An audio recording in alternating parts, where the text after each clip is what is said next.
Muy buenas noches para todos. Les damos la bienvenida a este nuevo encuentro de El Club de la Pelea Filosófica, un espacio virtual de debate creado por y para estudiantes de la UNAT. Y habiendo terminado en las sesiones anteriores de abordar lo que fue el texto de El Elogio de la Locura de Erasmo de Rotterdam, hoy vamos a arrancar con una introducción general al pensamiento de Aristóteles, y esto con el fin de empezar lo que sería el libro de la Política, que es el que estaremos abarcando en las siguientes sesiones. Y para esta sesión contamos con un invitado muy especial, razón por la cual el día de hoy decidimos variar un poco la dinámica, ya que normalmente siempre empezamos haciendo una presentación con una descripción detallada acerca de los invitados en cuestión. Sin embargo, en esta ocasión, tratándose de un invitado tan especial, permitiremos que sea él mismo quien se presente ante nosotros, y es el señor Pavel Eduardo Rodríguez. Tienes toda la palabra y te damos la bienvenida a este espacio. Bueno, muchachos, espero que lo de especial no sea segregante, en el sentido de que lo específico, sobre todo para los que somos complejólogos, lo específico de alguna forma es una forma de escindirse del mundo, y la idea es también ser parte de ese gran tejido que implica esta tierra patria que pues tanto nos duele. Bueno, es un tema, primero pues rescatar mucho, que me llamó mucho la atención este ejercicio, lo admiro, me siento pues congraciado de participar, pues ya decía mi nombre, Pablo Eduardo Rodríguez. Actualmente pues tengo el inmenso honor de ser el líder nacional de la licenciatura en Filosofía de la Escuela de Ciencias de la Educación de la Universidad Nacional Abierta y a Distancia. Y digamos, pues entre otros elementos de mi formación profesional, pues dedicado un poco últimamente a la investigación en complejidad, y estaba comentando un poco previo a la grabación con la profe Silvia, que invitar pues a un complejólogo, alguien que estudie este tema, a hablar de Aristóteles es de hecho muy interesante, porque es retornar a uno de esos puntos donde comúnmente tanto pensamiento como ciencias complejas se distancian, tanto de Aristóteles como de Descartes, entre otras por el tema, pues tanto algunos criterios de la lógica como algunos criterios de la segmentación del pensamiento. Entonces hice como una relatoría chévere, porque fue también un reencuentro un poco con ese momento universal donde todos en algún momento, los que nos gusta la filosofía, pasamos por Aristóteles, y entre otros textos, pues por supuesto la política fue crucial.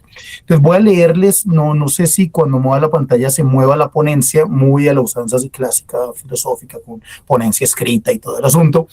Pero como no la puedo ver acá, me toca salirme de la pantalla del Meet para poderla leer. Si no se mueve, les agradezco que me comuniquen, porque a mí me sale como así más bien el asunto. Entonces, orden teleológico de incertidumbre, ahí ya estamos planteando un bonito oxímoron, una lectura nostálgica de Aristóteles. Dice, en la Lectio Inauguralis del periodo académico 16-1 del 2026, entre ellos organizado por la profesora Silvia, tuve la oportunidad de conversar con Andrés, quien además me pidió con una mezcla de fina ironía y solemnidad que lo agendara en mi teléfono como Andrés el Vagabundo. Vagabundo proviene del latín vagabundus, formado por el verbo vagari, vagar, andar, errante.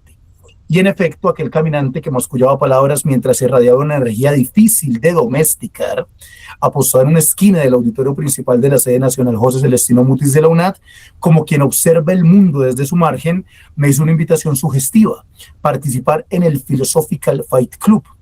Debo decir que el apelativo no me resultó del todo extraño. También yo, en distintos momentos de la vida, he conocido algo de ese vagar.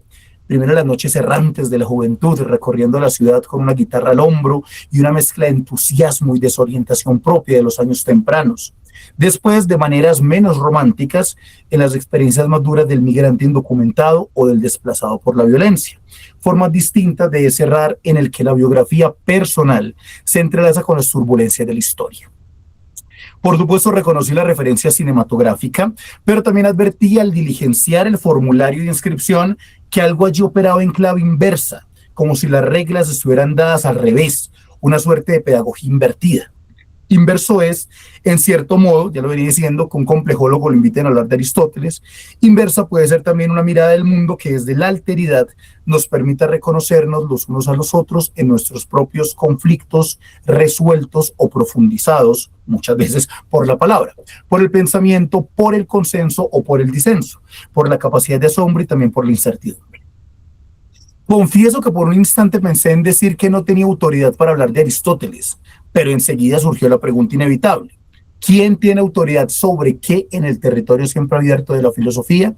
Me invitaron a un club de la pelea y en consecuencia aquí tienen al hombre, ex homo, aquel que gracias a esta invitación retorna inesperadamente a su propia juventud, a los pasillos universitarios del Quindío, donde a los 16 años, por allá hace bastante rato, escuchaba por primera vez en un claustro universitario el nombre del Estagirita y recibía aquellas primeras clases con una fascinación que hoy reaparece casi intacta al releer la versión de Antonio Gómez Robledo, al reencontrarme con la numeración Becker, como quien vuelve a reconocer las coordenadas de un viejo mapa, al recordar a mi profesor de griego de hace más de 20 años, un italiano que sufría visiblemente porque ninguno de nosotros lograba el tono gutural, según el imprescindible de la quinta letra del alfabeto griego, la epsilon. Una vez me dejó la nota en 2.9, pese a que puse todo mi empeño en pronunciarla, uno de esos ridículos irrecuperables que parece que todos alguna vez sufrimos de distintas formas. Se desgañotaba intentando que aprendiéramos por mímesis toda la disposición del órgano fonoarticulador, como si la lengua griega exigiera no solo memoria, sino también una disciplina corporal particular, casi atlética. Tal vez actuaba bajo la premisa que Kenneth MacLeish reconoce en su interpretación de la poética del Estagirita, cuando recuerda que las artes imitan a la gente que actúa. Creo que si ese profesor aún vive, pocos de nosotros habremos alcanzado su misma pasión, esa disposición casi física hacia el aprendizaje de la lengua clásica. Pero ¿acaso la filosofía conserve algo de ese gesto? Quizá porque, como expresaba Ferrater Moore en el prólogo de la primera edición de su célebre diccionario filosófico, publicado en La Bella Habana en abril de 1941, en filosofía más que en ninguna otra cosa es obligada a la tradición. Filosofar sería entonces algo muy cercano a ese ejercicio paciente, intentar pronunciar de nuevo palabras antiguas con una intensidad capaz de devolverle su potencia original. En fin, gracias, estimados contendores, contertulios, conversadores, connacionales y ante todo compañeros. Compañeros del latín vulgar cum panis, aquellos que comparten el pan. Y si le añadimos el duende de Lorca, aquellos que comparten medio pan y un libro. Porque como expresaba el Bate, si yo tuviera hambre y estuviera desvalido en la calle, no pediría un pan, pediría medio pan y un libro. Y yo ataco desde aquí violentamente a los que solamente hablan de reivindicaciones económicas sin nombrar jamás las reivindicaciones culturales, que es lo que los pueblos piden a gritos. Yo con esta sentencia de verdad que contesté la mayoría de las preguntas que me mandaron para este conversatorio. Compartamos entonces también con la misma hospitalidad, ese tema de la hospitalidad capital, en este primer libro de la política de Aristóteles. Porque si estamos aquí en este improbable club filosófico de combate, no es para derribar al adversario, sino para probar con el roce de las ideas cuánto puede todavía decirnos el viejo Estagirita sobre la ciudad, la palabra y la vida común. Bueno, aquí paro para preguntarles si se está moviendo la ponencia. ¿Sí? Todo súper bien. Sí, bueno. sí. Es que yo no los puedo ver, solo puedo ver mi texto.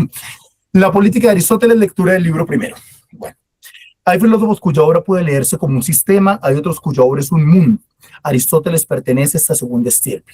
Nació en Estágira, formado en la Academia Platónica durante 2 décadas, preceptor del joven Alejandro, mi hijo se llama Alejandro, y fundador del Liceo en Atenas. Su itinerario vital no es una simple sucesión de episodios, sino la sedimentación de una inteligencia que aprendió a pensar la realidad, no como un mito ni como una intuición visionaria, sino como una estructura articulada de causas, fines y principios. Frente al impulso dialéctico de Platón que eleva la mirada hacia el paradigma ideal, Aristóteles desciende a las cosas mismas, clasifica, es donde los complejólogos, distingue, analiza, compara constituciones, observa prácticas, interroga la experiencia.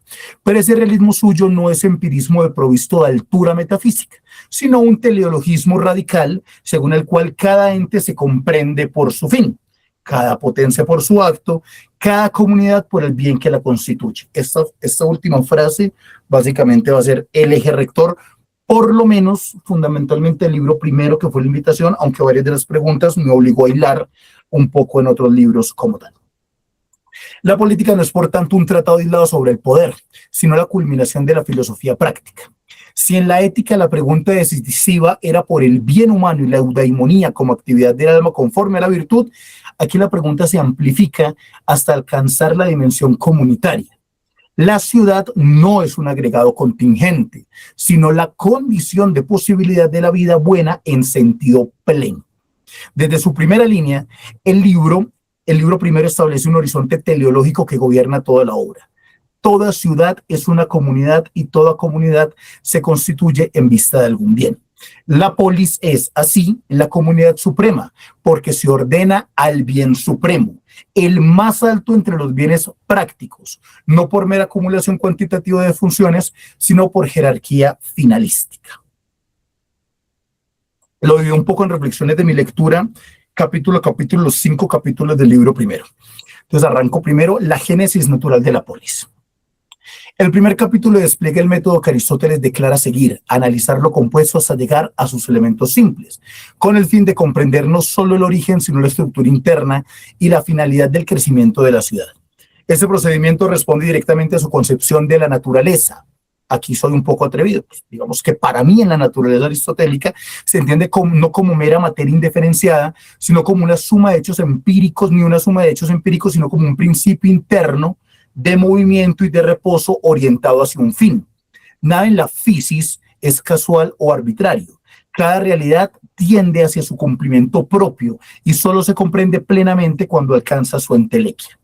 En ese marco, la polis no surge por pacto artificial ni por contrato voluntario, sino por un desarrollo orgánico. Y aquí empieza un poco lo que es este primer capítulo, la unión del varón y la mujer para la generación, luego la relación entre quien manda y quien obedece por naturaleza, esto por supuesto al sol de hoy, esa perspectiva de la naturaleza y después de la justicia va a ser muy polémica en Aristóteles, después la casa, bueno, pero también está atado a su universo cultural, a su posibilidad de enunciación, después la casa, más tarde la aldea, y finalmente la ciudad como culminación de ese proceso.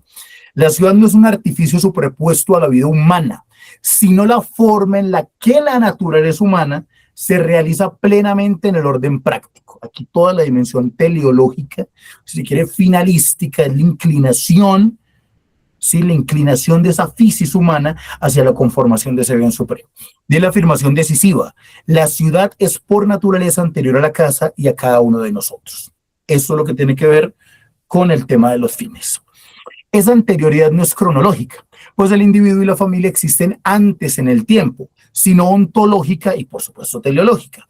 Lo posterior por generación es anterior por naturaleza en cuanto fin, porque solo en la ciudad el ser humano puede actualizar de manera completa sus capacidades racionales y éticas. Esto es capital del por qué la polis es tan importante, convirtiendo la mera convivencia en vida buena y la simple subsistencia en comunidad orientada al bien.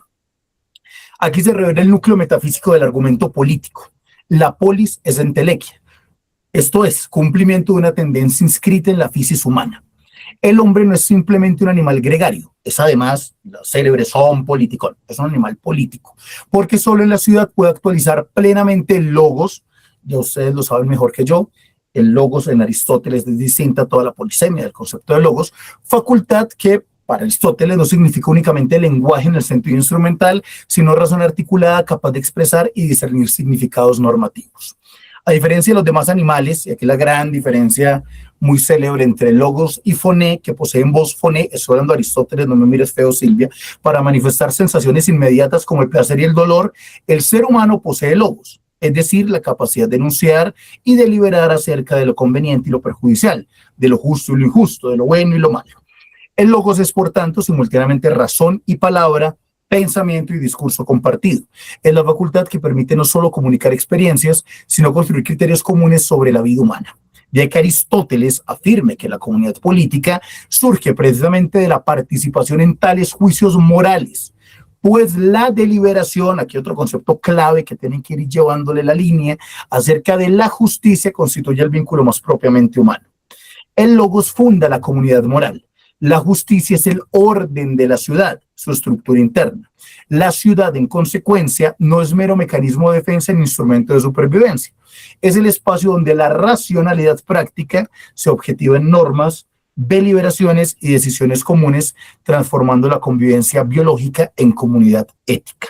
Obviamente, y eso también lo quiero resaltar, varios de los aspectos, también me guío un poco en que la mayoría de preguntas que ustedes me hacen es partiendo de ver un Aristóteles moderno, un Aristóteles en un mundo contemporáneo, de hecho casi que en un contexto colombiano.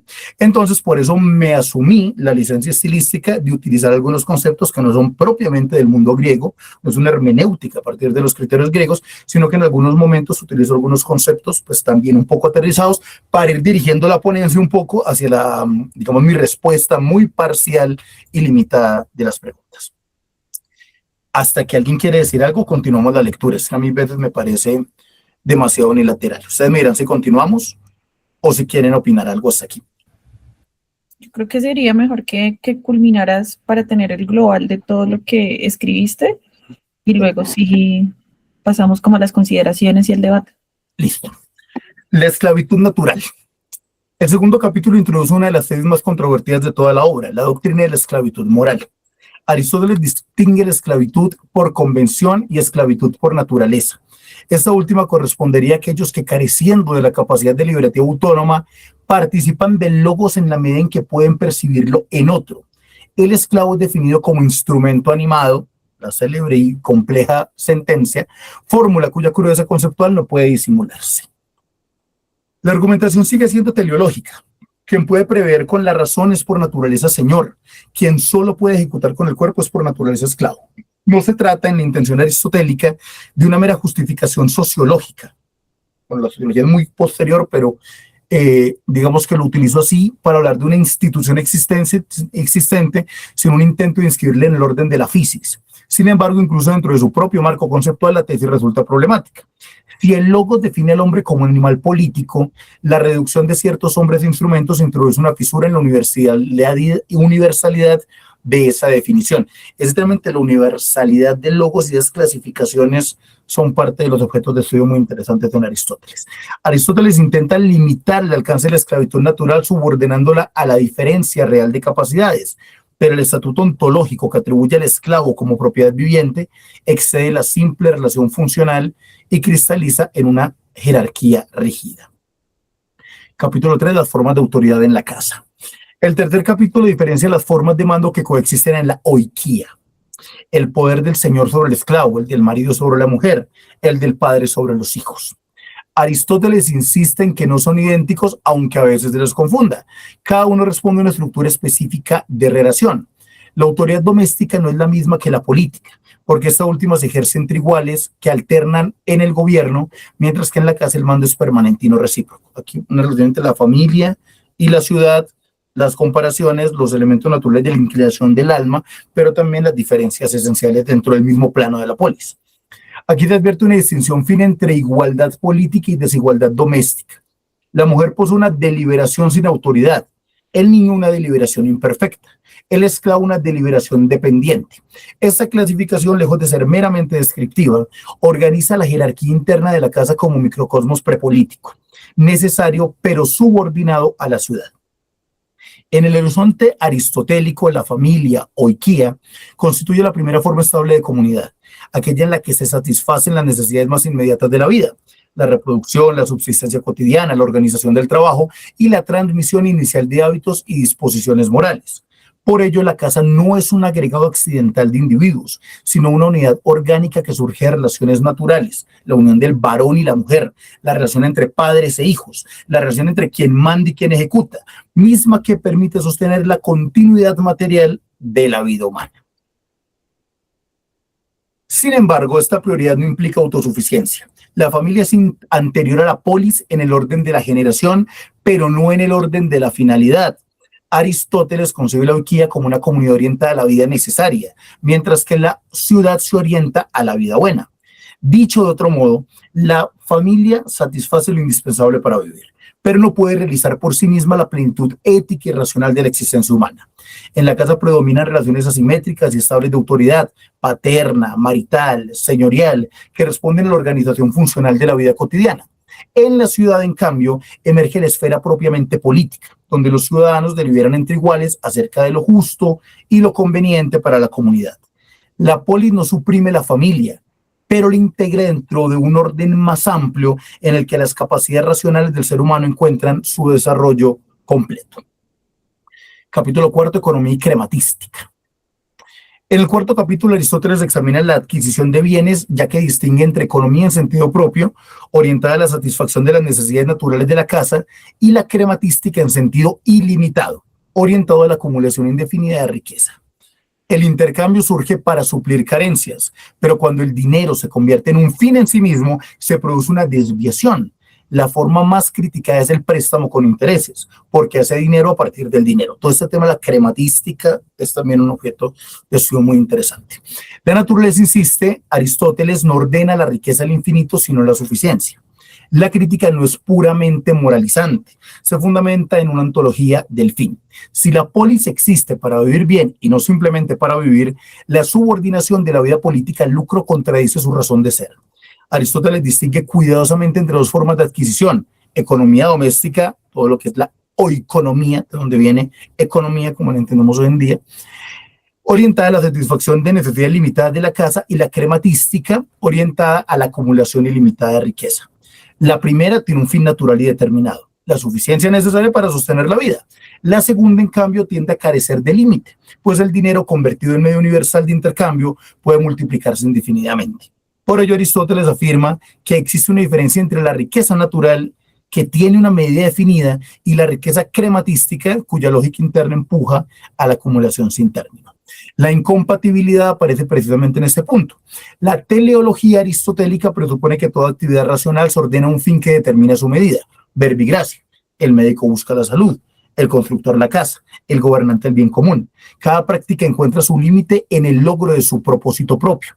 La economía natural participa de esa lógica, pues su finalidad consiste en proveer lo necesario para la vida doméstica y, por extensión, para la estabilidad de la comunidad.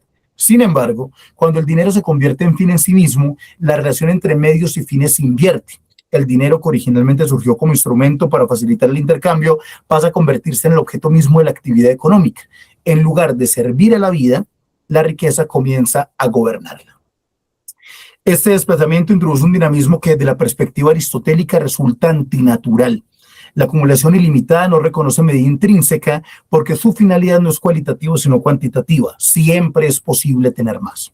La política, en cambio, pertenece al ámbito de las actividades que poseen un fin intrínseco: el bien de la comunidad. Cuando la lógica de la acumulación se impone sobre la deliberación política, la ciudad deja de orientarse al bien común y comienza a organizarse en torno a intereses particulares. Aristóteles percibe que esa transformación altera el equilibrio interno de la polis, pues el deseo ilimitado de riqueza introduce tensiones sociales, desigualdades, crecientes conflictos que erosionan la cohesión cívica. De ahí que la figura del homo economicus, entendida como sujeto cuyo comportamiento se orienta exclusivamente por el cálculo de beneficio y la maximización de la riqueza, resulta incompatible con la teleología aristotélica. La racionalidad económica, cuando se absolutiza, desplaza la racionalidad práctica que debe guiar la vida política. Para Aristóteles, la ciudad existe para que los ciudadanos vivan bien, es decir, conforme a la virtud y deliberación común. Si el lucro se convierte en principio rector de la organización social, la polis se degrada en una mera asociación instrumental para la obtención de la riqueza. Aquí nos vamos acercando un poco a ese gran rasero del término medio. Capítulo quinto, la familia como totalidad orgánica. El quinto capítulo retoma las relaciones internas de la familia, reafirmando su carácter natural y su función como célula primaria de la comunidad política. La casa no es una convención contractual, sino una asociación ordenada de la vida cotidiana, pero esa vida cotidiana adquiere sentido pleno solo cuando se integra en la ciudad. El movimiento argumental es circular y ascendente, de la pareja a la casa, de la casa a la aldea, de la aldea a la polis y de la polis al bien supremo. Eso es el mapa de la teleología aristotélica en la política. La estructura es coherente, la lógica es rigurosa, la finalidad es constante. He allí a Aristóteles. Desde el punto de vista del pensamiento complejo, permítasele dilectos y pugnaces con tertulios, esta digresión a un ponente que habla sobre Aristóteles sin ser aristotélico. El edificio del Estagirita revela límites estructurales. Su concepción de la naturaleza como orden jerárquico y teleológicamente orientado privilegia la linealidad del desarrollo, la estabilidad de formas y la determinación de funciones. Cada parte tiene un lugar, cada relación un sentido fijo, cada comunidad un fin definido. La polis aparece como culminación armónica, no como sistema dinámico sometido a retroalimentaciones imprevisibles, conflictos emergentes y reorganizaciones internas. El modelo aristotélico tiende a concebir el orden político como estructura que actualiza una esencia previa. El pensamiento complejo, por el contrario, subraya la autoorganización, la emergencia de propiedades no reducibles a las partes, la coexistencia de cooperación y conflicto, la presencia del ruido y la incertidumbre como condiciones constitutivas del sistema. Allí donde Aristóteles ve una anterioridad ontológica del todo sobre las partes, la complejidad percibe bucles recursivos en los que el todo produce a las partes y las partes configuran el todo. Allí donde el estagirita presupone una jerarquía natural estable, la teoría de sistemas muestra fluctuaciones, bifurcaciones, crisis y transformaciones no lineales.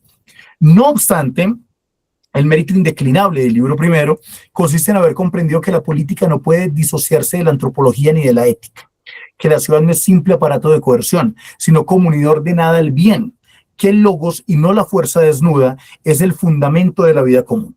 Si hoy problematizamos su teleología fija y su reducción de ciertas diferencias a naturalezas inmutables, ello no cancela la potencia conceptual de su pregunta originaria.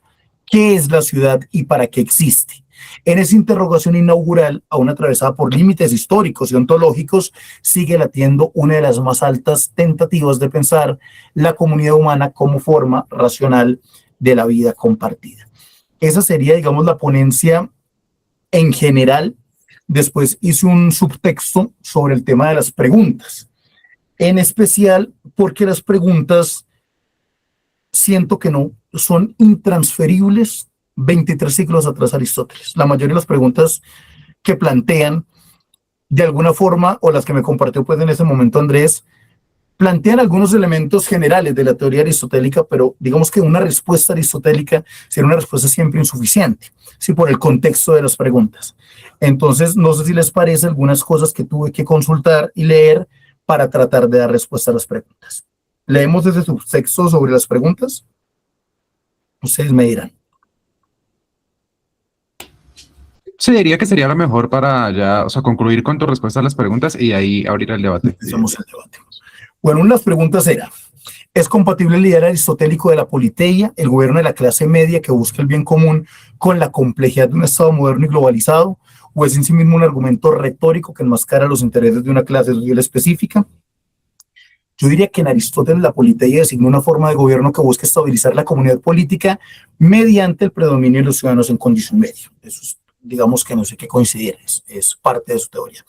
Ahora, la razón de esta preferencia, podríamos decir con el mismo atrevimiento de sacar de su contexto histórico al autor, es tanto ética como sociológica. Quienes pertenecen a la clase media, según Aristóteles, tienden menos a la ibris, esa es la tendencia, ¿no?, del alma, del término medio, que acompaña a la riqueza extrema y menos a la desesperación política que puede acompañar a la pobreza radical. Es por ello que sostiene que la constitución más estable es aquella donde la clase media es numéricamente fuerte y políticamente influyente. La clase media en su contexto actuaría como mediación entre extremos, preservando la moderación que la ciudad necesita para orientarse al bien común. Básicamente, es en el contexto también de si hablamos de un Estado moderno y globalizado, si es posible que esa polis concebida pudiera extrapolarse a la noción del Estado moderno y aún más globalizado. Sin embargo, ese modelo emerge en el marco de una polis clásica, una comunidad relativamente pequeña, con una economía local y un cuerpo ciudadano delimitado. El Estado moderno globalizado opera en una escala completamente distinta, miles de millones de habitantes, sistemas económicos transnacionales, burocracias complejas y profundas desigualdades estructurales. En este contexto, la politeia aristotélica no podría trasladarse como una forma institucional directa. Funcionaría, y eso me parece interesante, como una intuición normativa, ¿sí?, acerca de cierto equilibrio social necesario para tener estabilidad política. Ahora bien, la pregunta crítica es pertinente, y aquí esta parte me parece interesante. ¿No podría esa apelación a la clase media ser también un dispositivo retórico que legitima el poder de un grupo social específico? La respuesta ciertamente no podría ser unívoca. Como está estructurada la pregunta, es muy hermenéutica. En cierto sentido, sí existe una dimensión sociológica en la teoría aristotélica. Claro, no olvidemos que la sociología como disciplina nace con Comte en el siglo XIX y el pensador griego vivió hace más de 23 siglos. Pero al margen de ello, podemos arguir que Aristóteles observa que las constituciones suelen reflejar los intereses de los grupos dominantes. Él mismo afirma que quienes disputan el poder político hablan solo de una parte de la justicia, Sin embargo, su propuesta no se limita a defender un grupo social, sino a identificar una condición estructural para la estabilidad de la comunidad, la reducción de los extremos de riqueza y pobreza. En ese sentido, la politeia no es simplemente ideología de clase, es en ese sentido, ¿no? Sino una tentativa temprana de pensar la relación entre desigualdad social y equilibrio político, una cuestión que sigue siendo central en las democracias contemporáneas. Otra pregunta era, en un marco de territorio donde se ve el desarrollo de violencia, guerrillas, cultivos ilícitos, ¿qué significa vivir una vida buena? ¿Ganar dinero rápido por medio del ilícito o estudiar y esforzarse por construir algo que nos haga crecer como personas y como comunidad? Bueno, yo diría que para Aristóteles, la eudaimonía, la vida buena, no se identifica con la riqueza ni con el éxito inmediato, sino con la realización de las capacidades humanas conforme a la virtud. Digamos que el estudio podría ser parte de ello. En su análisis de la riqueza necesaria es necesaria para vivir, pero no constituye el fin último de la existencia humana. Lo decíamos líneas arriba. En su análisis de la economía distingue, vuelvo a esto, entre la adquisición natural de bienes orientada a satisfacer necesidades y la crematística ilimitada, orientada como la riqueza sin límite. Esta última aparece como una desviación de la finalidad natural de la economía. Esto, según el autor, en su lugar de enunciación histórico, por supuesto. Ahora, volviendo al contexto de la pregunta. En contextos territoriales marcados por economías ilícitas y violencia estructural propios de la marginalidad de nuestro país, la noción aristotélica de vida buena, por lo menos para mí, adquiere una dimensión trágica. Cuando las oportunidades legítimas son escasas y la violencia configura la estructura social, el dinero rápido ofrecido por economías ilegales puede presentarse como la única vía visible de ascenso social. O sea, aquí se rompería un poco toda esa estructura lineal del ascenso en la polis. Aristóteles, sin embargo, creo que insistiría en que una comunidad orientada exclusivamente por el lucro pierde su finalidad ética. Hay que ver una relación entre violencia y crematística. Del calado de esa sentencia no me atrevo a vaticinar su alcance. La vida buena no consiste en la acumulación rápida de riqueza, sino en la posibilidad de desarrollar una vida racional, educativa y comunitaria. El problema desde una perspectiva nuestro contemporánea es que Aristóteles presupone la existencia de una polis relativamente estable que permite cultivar la virtud. Cuando las instituciones políticas son frágiles o están atravesadas por la violencia, la elección entre el lucro ilícito y la construcción paciente de una vida comunitaria deja de ser una decisión puramente moral y se convierte en una cuestión profundamente política. La pregunta aristotélica por la vida buena se transforma entonces en una pregunta sobre las condiciones sociales que hacen posible o imposible vivir bien. Y ese debate en Colombia, vaya si sería infatigable. Una cosa es la polis aristotélica, otra cosa es el Catatumbo, otra cosa es el Cauca, otra cosa es Arauca, otra cosa es un tema que ya también amplifica un poco la pregunta. Pregunta, ¿la violencia irrumpe el orden natural del ser o actúa en conformidad a él en los casos de vencedores y vencidos? Bueno, vuelvo yo a decir, pienso que la filosofía aristotélica concibe la naturaleza como un orden teleológico orientado hacia la realización de fines. En ese marco, la polis existe precisamente para superar la violencia propia de la mera supervivencia y establecer un espacio donde el logos, entendida en su polisemia como razón deliberativa, regule las relaciones humanas. Me perdonan la reacción de ratos. El texto fue un poco afán. La política, podríamos decir, muy lejos de la acepción partidista y quizá más cerca de la noción de las nuevas ciudadanías de Norbert Lechner, aparece como una alternativa a la dominación puramente violenta. Texto bonito, Nueva Ciudadanía de Lechner. Pero Aristóteles no ignora que la historia de las ciudades está atravesada por conflictos, guerras y dominaciones. Aquí me tuve que salir un poco del libro 1, ¿no? Antes bien, su examen de la estasis, entendida, si se quiere, como las sediciones o transformación del régimen. Bueno, este estasis es un concepto muy polémico porque etimológicamente quiere decir colocar ahí o colocar. Pero yo digo que en mi lectura lo como el concepto de sedición. Me gusta más el concepto de sedición para poder abordar en mi argumentación. Bueno, entendida se quiere como las ediciones de transformaciones del régimen, en los libros 5 y 6 de la política, revela que las constituciones rara vez permanecen inmutables, pues las ciudades se transforman con frecuencia a través de disputas de grupos que reivindican criterios de justicia. Aristóteles advierte que las revoluciones surgen cuando unos hombres, considerándose iguales, reclaman igualdad política, o cuando otros, creyéndose superiores, pretenden una mayor participación en el poder. De este modo, el conflicto no aparece como una anomalía exterior del orden político, sino como una posibilidad latente inscrita en su propia estructura de la comunidad. Emerge cuando las tensiones internas, especialmente las relativas a la distribución del poder, de los honores o de la riqueza, alcanzan un punto en el que el equilibrio de la Constitución se vuelve insostenible y las facciones intentan reconfigurar el régimen conforme a su propia interpretación de la justicia. Y bien, aquí me resulta inevitable expresar que desde el punto de vista del pensamiento complejo, esa ambigüedad resulta significativa. La violencia puede interpretarse simultáneamente como ruptura del orden político y como manifestación de desequilibrios estructurales dentro del sistema social. En términos sistémicos, los conflictos y las luchas por el poder no son meros accidentes, sino dinámicas que pueden surgir cuando las relaciones sociales alcanzan puntos de inestabilidad. Pregunta. Aristóteles describe: la ley es razón sin deseo, la pasión pervierte a los gobernantes y a los hombres mejores. Sin embargo, también reconoce que todos los que disputan por los honores políticos hablan solo de una parte de la justicia. Pregunta: si la ley se define como razón despojada de pasión, pero su aplicación depende de sujetos atravesados por intereses, ambiciones y afectos, ¿no revela esta tensión que la justicia política no es pura racionalidad? Buena pregunta. Sino siempre negociación de fuerzas. Excelente. ¿Podría la filosofía de la violencia, esto de filosofía de la violencia, bueno, está entre comillas, interesante, ayudarnos a pensar que toda norma jurídica contiene en su origen o en su ejercicio una dimensión de imposición que la razón formal tiende a ocultar? Bueno, me parece que la tensión señalada ya está presente en el propio Aristóteles, sin duda. Cuando él define la ley como razón sin deseo, intenta establecer un principio normativo según el cual la autoridad política debería residir en la racionalidad impersonal de las normas y no en la voluntad fluctuante de los gobernantes. La ley aparece entonces como un intento de institucionalizar la racionalidad dentro de la vida política. No obstante, Aristóteles reconoce simultáneamente que los actores políticos interpretan la justicia desde posiciones parciales. Verbigracia, los ricos, los pobres y los grupos dominantes apelan a concepciones distintas de lo justo, cada uno vinculado a su propia situación social. Este reconocimiento introduce una dimensión realista en su teoría política. La justicia no se manifiesta como una idea abstracta y plenamente transparente, sino como un campo de disputas interpretativas, y aquí les permito que me den hasta con los cordones de los guantes, si a bien lo tienen. Desde esa perspectiva, la justicia política difícilmente puede concebirse como una racionalidad pura o completamente transparente a sí misma. Por el contrario, parece atravesada por relaciones de poder, intereses sociales y afectos colectivos que condicionan su formulación y su ejercicio. La reflexión contemporánea sobre la violencia ha profundizado esta intuición al examinar el vínculo estructural entre derecho y fuerza. En su ensayo para una crítica de la violencia de Benjamin, advierte que la violencia se inscribe en la génesis misma del derecho, pues este se instituye mediante actos que fundan y conservan el orden jurídico.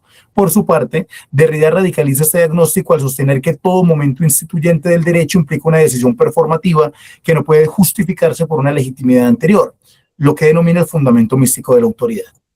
La ley se presenta entonces como razón universal, pero su instauración y su aplicación están inevitablemente ligadas a estructuras históricas del poder y a actos originarios de fuerza que la razón jurídica posterior tiende a velar o a reinterpretar.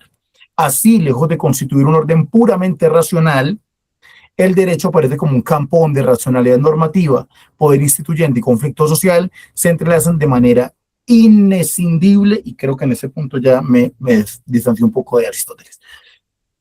En ese sentido, la tensión señalada no invalida la aspiración aristotélica de una política guiada por la razón, pero sí revela su límite estructural. La racionalidad jurídica siempre se despliega dentro de una realidad humana atravesada por pasiones, intereses y conflictos. La ley puede aspirar a ser razón sin deseo, pero nunca puede eliminar completamente la dimensión de fuerza que acompaña a todo orden político. Y por último, les agradezco su paciencia, su pensamiento y sus provocaciones. Esa sería como mi intervención. Y pues reiterarles la gratitud por este fecundo espacio.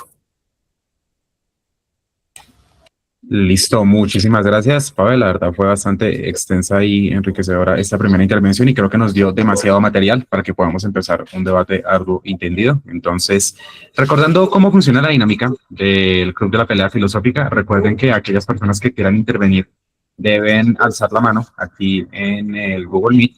Y según el orden en que lo vayan haciendo, se les irá dando un espacio de 3 minutos que van a estar contados por el temporizador ¿para qué? Para que puedan realizar su intervención. Una vez que se completen los 3 minutos, el mismo Google Meet les va a entregar una alarma de que ya ha terminado el tiempo para ceder la palabra a la siguiente persona que desee participar. Entonces, la primera persona que ha levantado la mano es Silvia.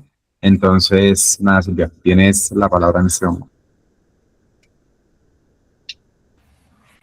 Hola, buenas noches. No, unas acotaciones muy breves. Primero, agradecerles por el espacio. He visto algunas de las grabaciones de los encuentros que ustedes han realizado y digamos que uno de los comentarios que en su momento le hice a Andrés es que era necesario dotar de un poco más de rigurosidad el espacio para que se pudiese concentrar en la exégesis de los textos y tal. Ya propiamente sobre, llamémoslo la relatoría, porque es a modo de relatoría lo que hizo el profesor Pavel. Quiero darle las gracias porque la relatoría que presentó es muy propia de la formación de quienes estuvimos en escuelas continentales, ¿no? He de suponer que el Pavel cuando estudió era de una escuela continental, porque digamos este es el estilo de la escuela continental, un estilo que se presta muy para lo poético y que muchas veces en su momento desde el Círculo de Viena se criticó que la filosofía era, los problemas de la filosofía eran poéticos y que todo se debía hacer una reducción matematizable del lenguaje. Y bueno, después nos dimos cuenta que no y los herederos del Círculo de Viena se vuelven nuevamente metafísicos. Entonces es muy bonito estar en un espacio así. Estaba pensando, tomé un par de notas sobre lo que dijo Pavel. Bueno, al inicio hablas de una diferenciación que la filosofía de Aristóteles no es tanto un sistema, sino como un mundo. No sé si es que yo ya me volví muy analítica, Sí. pero normalmente uno estudia la filosofía de Aristóteles como un sistema, ¿no? Sí. Y cuando Andrés me preguntó, yo le dije la metafísica, obviamente. La política, ¿por qué? Primero la metafísica. Además que es como la teología de Aristóteles. Hay un punto en el que hablas de la familia anterior a la polis, que no es su origen, pero claro, luego empecé a recordar que los comentaristas de Aristóteles hablan de esa diferenciación genética y metafísica del origen del estado de la polis. No, la genética digamos, ese origen es histórico, pero ya la metafísica que va más a una cuestión de sentido. Creo que también es importante recordar con respecto a las preguntas que respondía Pavel y que hicieron ustedes, cuando se habla del buen vivir, es importante tener en cuenta que en este contexto en el que se encontraba Aristóteles no existe una decisión entre moral y política como la tenemos nosotros ahorita. ¿Sí? Que es lo que Habermas va a decir que es la juridificación del mundo de la vida. Y claro, ya con todo lo que expuso Pavel, ciertamente el libro 1 de la política es la polis. Hay otro par de cuestiones más que quisiera acotar, pero entonces ya luego más adelante. Listo, muchísimas gracias Silvia por esa intervención. No sé si alguien más en este momento desea intervenir. En caso de que no, podríamos entregar una pequeña extensión de tiempo para que pudieras cerrar las ideas que ibas a tratar. Silvia, no sé si en este momento alguien desea tomar la palabra.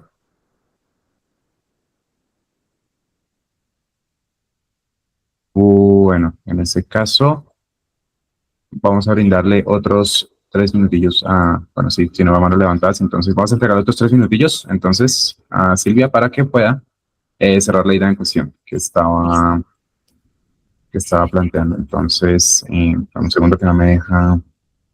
Listo. ¿Qué? Porque un minuto. Un minuto. Bueno, sí. Rápido. Espera, no, es que me empezó a mamar gallina. El temporizador, espera. ¿Qué pasó? Porque listo, ahora sí, dale. Listo, perfecto. Estoy haciendo comentarios para contextualizar y tal. Creo que también es importante tener en cuenta que el contexto en el que se encontraban Platón y Aristóteles era una época en decadencia, ¿no? Estábamos en el contexto de lo que llamamos cuando estudiamos las tragedias áticas, que muchas veces nos enseñan mal y nos dicen tragedias griegas, no, tragedias áticas, tragedias de Atenas. El siglo de Pericles, y ya digamos que, todo lo que es la democracia en la Grecia antigua, wow, entonces vemos todo maravilloso con las tragedias de Esquilo, Sófocles todavía es algo bello, y luego ya empezamos a ver la decadencia con Eurípides. Eurípides se dice que fue conocido de Sócrates. Y ya cuando se está hablando de la violencia que irrumpe el orden natural del ser, o si actúa en conformidad a él en los casos de vencedores y vencidos, como estaban planteando. La respuesta es Hegel. Hoy en la mañana hablábamos con Andrés precisamente de la dialéctica del amo y el siervo. Entonces creo que ahí, Andrés, tú les puedes complementar, y Byron también, porque ellos dos están asistiendo al seminario de Hegel de Roberto Solarte en Javeriana. Y bueno, la cuestión con Hegel es que también más adelante, cuando plantean lo de la racionalidad o la fuerza de la negociación de las fuerzas, para no ponernos tan románticos y entonces hablar de Martha Nussbaum, Hegel, la violencia está implícita en el proceso de la creación de las culturas. Sí, es muy importante el argumento que expone Pavel cuando dice de la razón para poder impregnar la racionalidad y que impersonal de las normas como un intento de institucionalizar la vida política. Pero si nos vamos luego a todo lo que son los estudios antropológicos y demás, el tema de la violencia siempre va a estar ahí. A lo mejor la tesis planteada por Girard tiene mucho sentido. La violencia es un foco determinante del origen de las culturas. O de la cultura, llamémoslo así. Listo. Listo. Listo, Silvia, perfecto. Muchísimas gracias. Ahora, entonces, tienes la palabra. Andrés, regálame un segundito, entonces, y te acomodo el temporizador para que queden 3 minutos. Y, a ver.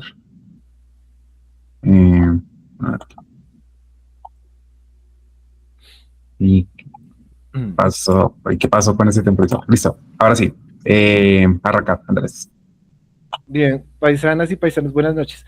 Bien, me vuelvo a una parte inicial de la ponencia de Pavel, donde él dice, cita, el logos funda la comunidad moral, la justicia es el orden de la ciudad, su estructura interna.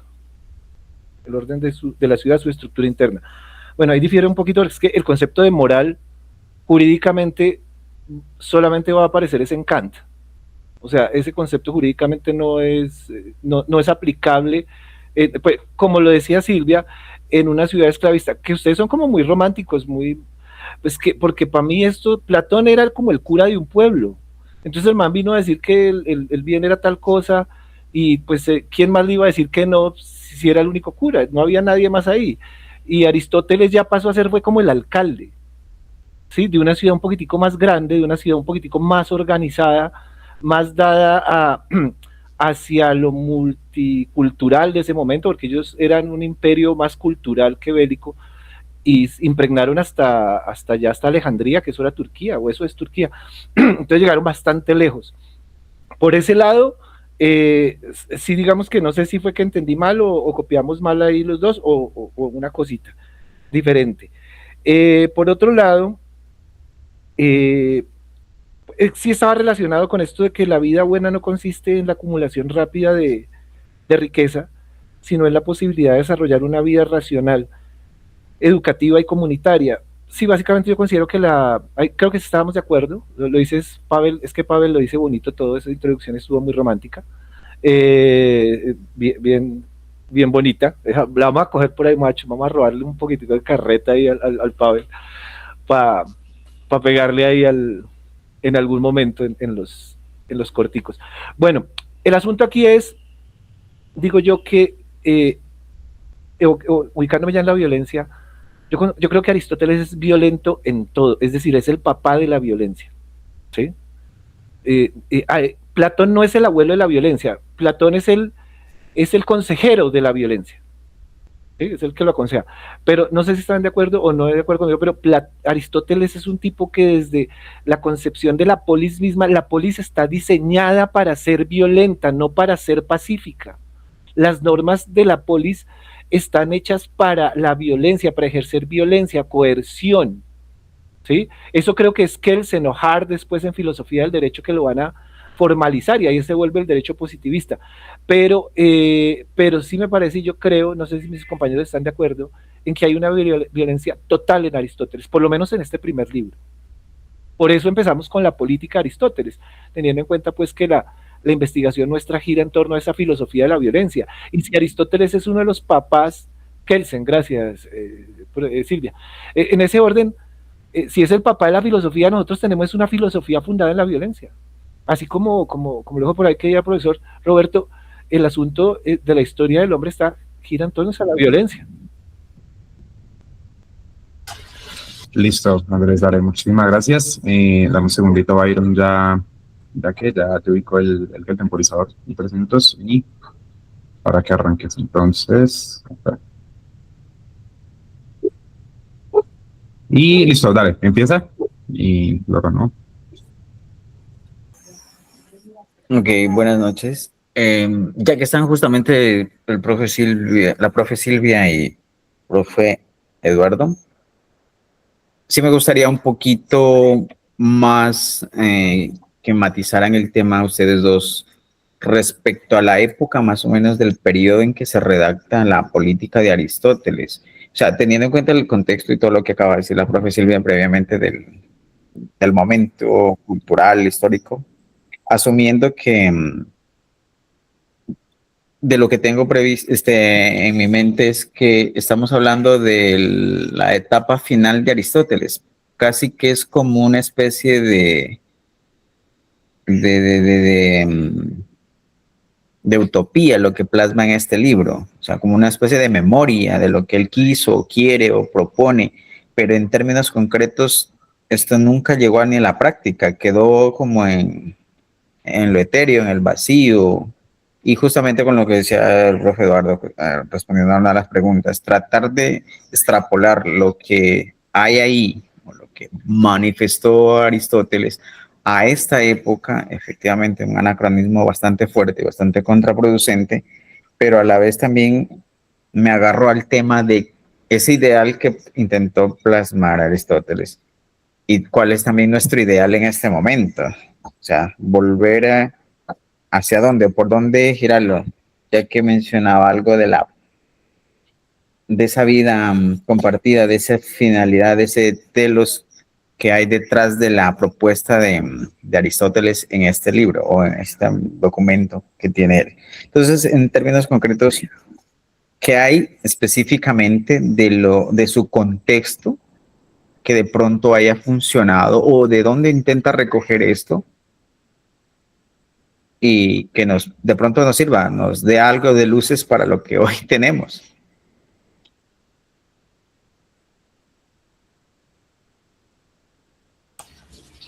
Listo, Byron, muchísimas gracias. Bueno, voy a hacer una pequeña intervención, entonces dame un segundo, por favor, y ubico el temporizador, entonces...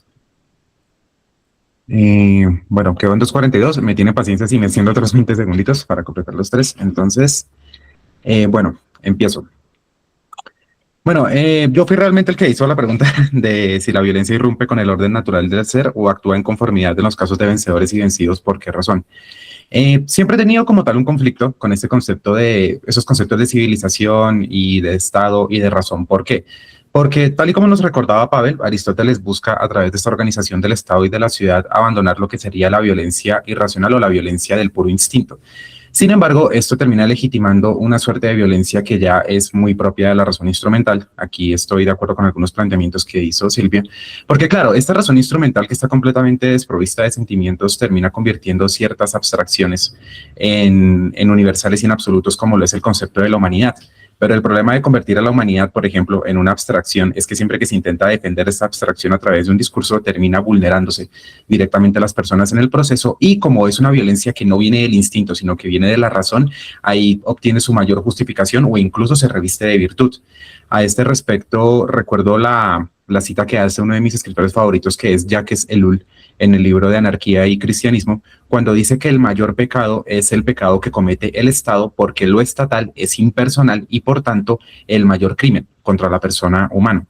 Es ahí donde veo yo un poco el fallo, porque claro, la violencia que legitima Aristóteles cuando habla del telos y del orden natural de las cosas también implica este orden natural en el cual algunas personas están destinadas a ser esclavos y a obedecer.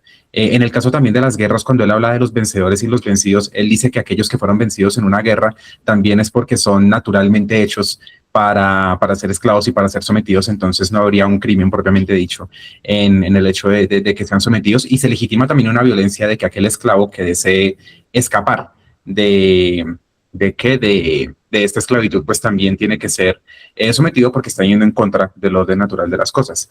Entonces es ahí donde veo, digamos, los peligros de que estos conceptos de ciudad, de civilización y demás, pues siempre lo que van a hacer es intentar atentar contra aquellos que se entienden como los que supuestamente, ¿no? Naturalmente han nacido para obedecer. Es aquí donde veo el abuso. Hay algunos historiadores romanos, yo no me acuerdo exactamente cuál, le señalaba pues a Aristóteles que realmente la relación de amo y esclavo no es una relación propia de la naturaleza, sino que es una convención, ya que realmente no hay diferencias esenciales entre el amo y el esclavo que él pueda explicar de una manera contundente y no solo someramente. Entonces, es ahí donde yo señalaba quizás los peligros de cómo se legitiman estas formas de violencia, pues a través del discurso de lo que sería ya el logos, la razón y de una violencia ya organizada que, bueno, voy a tomar solamente 10 segunditos más, que deteniéndose también del campo afectivo y de todo lo que comprende las otras dimensiones del ser humano, más que la sola razón, pues termina deshumanizando. Recordemos que Aristóteles también llamaba, por ejemplo, a los esclavos incluso herramientas parlantes, ¿no? Y ahí se ve parte de la concepción que se tiene acerca de estas personas en el orden natural aristotélico. Entonces, eso era lo que quería acuñar. Andrés, déjame un segundito, te ubico el temporizador. Y... bueno, te corto al minuto. Dale, arranca. No, una cosa rápida antes de que revire ahí Pavel lo que tenga que revirar, porque ya le botamos muchas ahí. Primero me estoy dando cuenta que aquí hay un lío y es que no puede, pues estamos todos de acuerdo en que Aristóteles es un man violento. Bueno, yo no sé si Pavel también, va uno a verlo borracho. Y la cosa es que habrían muchas cosas en las que hay como para ampliar la idea de lo que decía Silvia. A mí me parece que eso es como lo que hace Aristóteles es una dialéctica incompleta, se queda en la afirmación. Él no profundiza en la particularidad de nada, ¿sí? Y además pues tiene esa mirada de autosuficiencia, de la autoconciencia, que solo se reconocen a sí mismos, que tanto le critica también Nietzsche, ¿sí? Porque, pues, o sea, los loles y los señores solo se miran a ellos como pares y los demás no existimos. Es una visión ahí tan direccional, tan inclinada, que hoy me la aclaró Silvia, y ellos no tienen otra concepción, y así constituyen su sociedad. Para entrar a pelear, tendría uno que estar en acuerdo con Aristóteles en que, por ejemplo, que a la mujer solamente se le debe permitir el silencio porque están hechas para eso. O sea, ya decir eso es entrar en un conflicto ahí con un montón de cosas y de gente de ganarse un botellazo por creer que el man que tiene razón. Entonces, pero sí, creo que aquí estamos, en este punto coincidimos todos en que la polis es una constitución ideal, violenta, ¿sí? Que no reconoce al otro, y por eso digo yo que es una dialéctica incompleta, es una afirmación sin una negación, ¿no? Ahí dejo, Juan, ya le doy ahí. Listo, dale. Andrés, muchísimas gracias. Entonces dame un segundito, Silvia, ubico el temporizador y a ver, entonces primero pausemos. Listo, arranca cuando estés. Listo.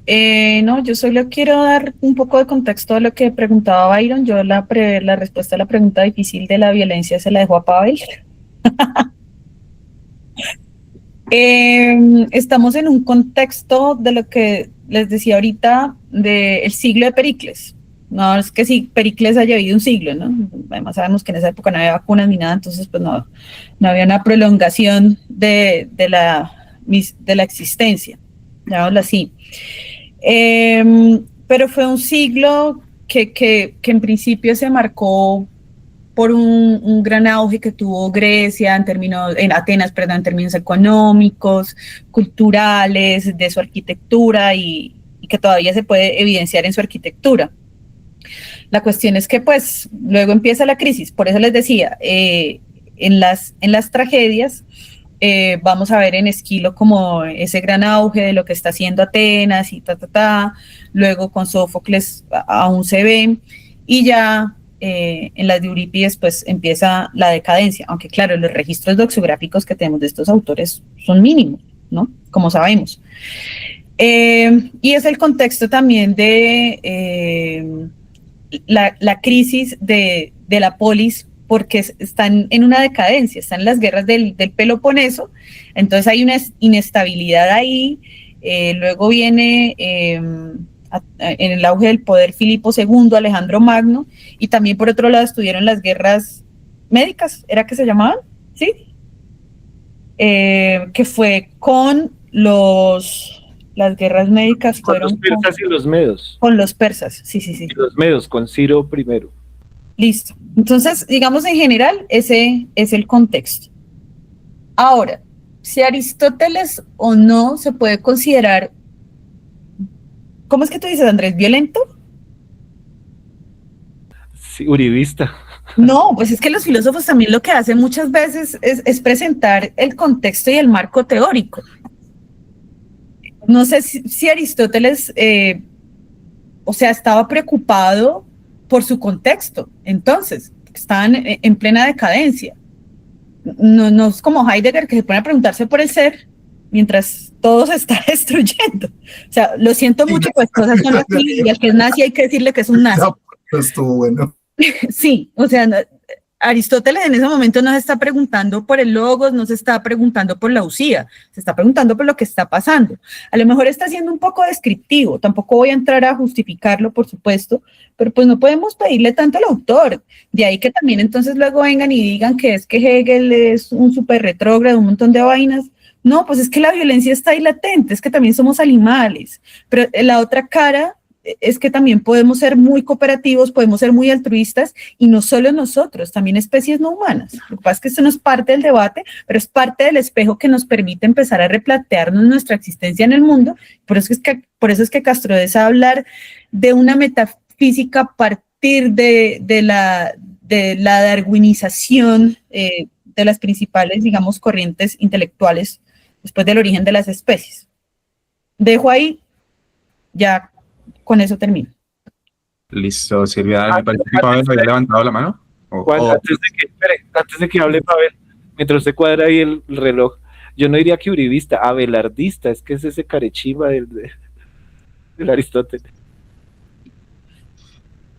¿Cómo vas a comparar una prosa aristotélica con ciertos personajes que pues ni prosa tienen? No, pero mira, Silvia, que es que ahí, primero Aristóteles también se le queja de que ese man tenía muchas incoherencias. En este libro es evidente, él siempre escribía las clases de él, las escribía después de la clase, y pues acuérdense que eso era ahí el show ahí de a ver cuántos alumnos también se levantaba en el discurso. Y muchos de los que copiaban eso eran los peripatéticos, hacían el resumen, y eso fue lo que quedó escrito. Digo yo ahí, rapidito. Listo, vale. Entonces, bueno, Miguel levantó la mano, pero entonces, Pavel, ¿sí? ¿Vas a hacer una intervención o has levantado la mano primero? Bueno, es que eran como muchos temas, ¿no? Aunque ya Silvia me ha ayudado y me ha servido de sparring ahí, sorteando varias cosas, sobre todo de algo que también me parece interesante. Desde la naturaleza de las preguntas existe un anacronismo conceptual respecto a la situación de enunciación histórica de Aristóteles. Y las intervenciones que terminan con si se quiere, gracejo de abelardista o uribista, sigue reforzando una suerte de metáfora, una suerte de metadiscurso que se aleja de Aristóteles. Como una conclusión necesaria que yo saco de aquí es que lectura juiciosa de Aristóteles no hay. Hay una lectura, ¿sí?, de un libro. Por el primer desjuicio de leer Aristóteles soy yo, porque yo no soy aristotélico y lo reconozco, sí, y por eso en la prosa un poco, muy bien lo de continentalista, también tengo vena literaria, me gusta escribir. Gran parte de lo que yo hice fue retomar esa lectura de Aristóteles desde esa visión clásica, tratando de ser lo más fiel posible, pero también siendo muy responsable cuando me distanciaba de Aristóteles y siendo responsable teóricamente. Entonces me atrevo a meter a Benjamin, me atrevo a meter a Derrida, me atrevo a meter a Morán, pero siempre, si ustedes ven en la escritura, siempre pido inclusive excusas o hago algún comentario que permita que esa transición sea una transición controlada, porque si no sacamos el autor totalmente de su contexto y terminamos haciendo algunas inferencias a la luz de nuestra modernidad, que entre otras culturas, por ejemplo, Andrés habla de multiculturalismo. El multiculturalismo tuvo reflexión filosófica en las últimas 2 décadas del siglo XX. 19 siglos después de Aristóteles. Entonces, decir que no, es que el tema no era moral, que sí es cierto, porque tendríamos que hablar más bien de la ética, pero digamos que desde las preguntas empezamos a direccionar el discurso en función precisamente que no hay un respeto contextualizado en el universo, que Silvia lo matizó muy interesante, de cuál es el contexto histórico de hace 23 siglos de un Aristóteles. Yo también lo he hablado un poco, no en un mundo hiperconectado, no en un mundo donde en este momento se están desplegando 200 aviones desde Israel hacia Irán, no en un mundo donde el paramilitarismo y todos los grupos insurgentes en Colombia a diario están utilizando drones y alta tecnología para asesinar, y donde tenemos la información en tiempo real, donde tenemos posfactualidad, donde tenemos posverdad, sino que es un mundo allí donde él está. Y esa encarnación histórica también, para propósito del tema de la violencia, la dimensión histórica, hay que recordar, y eso es un poco Foucault, la locura, la esclavitud, en algún momento cuando eran, digamos, la norma no eran consideradas o no eran reflexivas respecto al tema del derecho. En el caso de la esclavitud, que es de pronto ese acento de la violencia, incluso Aristóteles en algún momento llega a decir que la diferencia entre un esclavo y una pala es que la pala hay que moverla, mientras que el esclavo se mueve solo. O sea, llega a unos niveles de esa situación. La esclavitud, hay que recordar que era una institución estructural de la sociedad griega, ¿no? Eso también, y él, ahí bien lo decía Silvia, no solo se trata de vivir en ese orden social, él teoriza en torno a ese orden social, porque es su universo de enunciación. Es como lo que también condiciona los metarrelatos que nos anteceden, volviendo un poco a Foucault, para explicar o decir lo que decimos o sentimos. La palabra antecede al sujeto. Aristóteles no era ajeno quizá a eso. La política sostiene que algunos humanos tendrían que ser estados por naturaleza, lo vimos mucho en la ponencia. Los individuos cuya función es servir como instrumentos vivos para la vida del amo. El instrumento animado, en griego creo que era organon empexikon. Pero desde la perspectiva aristotélica, él no está como tal siendo apologético a una nueva forma de dominación. Está racionalizando una institución que era la de su tiempo, ¿sí? Interesante cuando Silvia del Gracejo de Heidegger, y me llamó mucho la atención porque era quizá una posibilidad distinta. Ya no existía el liceo peripatético. No existía el liceo peripatético. Cuando Heidegger lo hacía, él era el gran rector de la Universidad de Berlín. O sea, era otra situación muy diferente, con unas condiciones muy interesantes a la forma en cómo él está haciendo eso, y por ejemplo el eterno debate, el autor y su obra, la muerte del autor en la disolución de su obra. En este caso Heidegger es uno de los más fuertes sostenidos frente a eso, porque también la relación con el poder, teóricamente distinto a Aristóteles, no reprodujo ese momento histórico que vivía, pero sí lo practicaba al aceptar y al ser un acólito del nazismo en muchas cosas, sin que haya topologías teóricas en su filosofía precisamente de esa dimensión. Entonces, sí hay una condición histórica importante para poder leer a Aristóteles. Y la lectura de Aristóteles, y en ese sentido yo creo que hay que ser reflexivos en torno a eso, es que lo estamos leyendo a la luz de nuestros prejuicios, de los discursos que nos anteceden, de nuestra propia posición teórica, política, ideológica. También hay que entender los límites de la ideología, que también es un tema interesante. Y finalmente estamos tomando el autor desde el lugar donde nos es cómodo enunciarnos y no desde ponernos en la escritura misma del autor. Siento que en eso varias veces pasó. Violento, sí, así como violentos somos nosotros también, pensaría yo. Yo creo que también ese tema de reducir la violencia a la otredad, el no reconocimiento de la propia violencia, es también un tema interesante. En nuestra cultura occidental, inclusive el decolonialismo es profundamente violento, violentísimo a mi parecer. Es tan violento que si aquí un decolonial ya me arrió la madre en 4 idiomas en 5 segundos. En guayú, en huitoto y en embera me arrió la madre. Si en ese momento yo estoy diciendo que el decolonialismo tiene un gran factor de violencia, ¿sí? Entonces es un tema también de reflexionar a qué nos referimos con la violencia, para matizar un poco también los discursos desde los cuales nosotros también nos ponemos frente a otros autores. Qué pena, me alargué un poco, pero ahí continúa el sparring. Listo, vale, no hay problema, Pavel. Ahora sí te doy la palabra, Miguel. Entonces, dale, ahí arranca cuando quieras.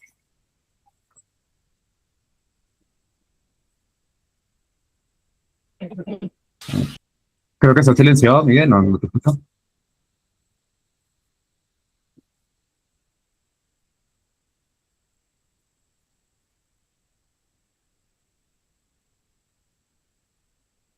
No sé si es solamente yo, pero no escucho a Miguel. ¿Sí lo escuchan? No, no suena, Miguel. Si Sí, quieres bueno. desconectar audífonos, Miguel. Yo otro y voy a cambiar de micrófono. Listo, vale. Entonces, ¿quién seguía? Espera, déjame ver el orden de los que van por la mano. Es Silvia. Listo. Entonces, dale, arranca cuando debes. Sí, no, una acotación breve, como dice Andrés, y después 5 minutos. Creo que es muy importante lo que dice Pavel con respecto a la ideología. Y también contextualizando un poco lo que yo decía ahorita, porque pues la filosofía tampoco se puede volver una meretriz de la ideología, ¿no? Y ahí es donde también se une con el punto cuando Pavel dice, es que nosotros también somos violentos. Y lo hemos hablado en otros seminarios con Roberto Solarte, cuando se habla del tema de la violencia, es que no solo somos víctimas, muchas veces también hemos sido victimarios. Y hoy en día, pues con todos estos discursos que digamos son a veces un poco superficiales, pero somos victimarios en microcontextos, macrocontextos, bueno. Entonces hay que tener un poco de cuidado ahí porque luego también la filosofía se vuelve como servil a unos intereses que dejan además la verdad de un lado, ¿no? Hoy en día la verdad ya ni siquiera parece un problema filosófico, o sea, todo es tan relativo que ni para qué. Y esos son los problemas de a veces ideologizar tanto el asunto.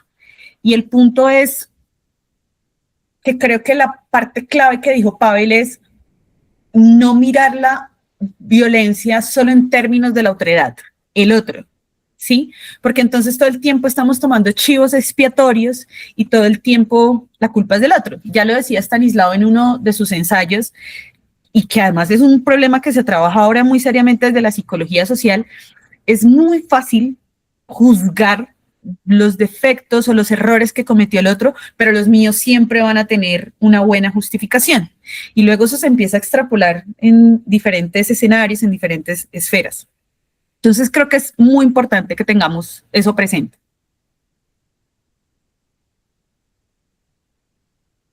Listo, Silvia, dale, muchísimas gracias. Bueno, creo que Miguel todavía no ha podido solucionar lo del micro, no sé. Entonces, ¿o sí?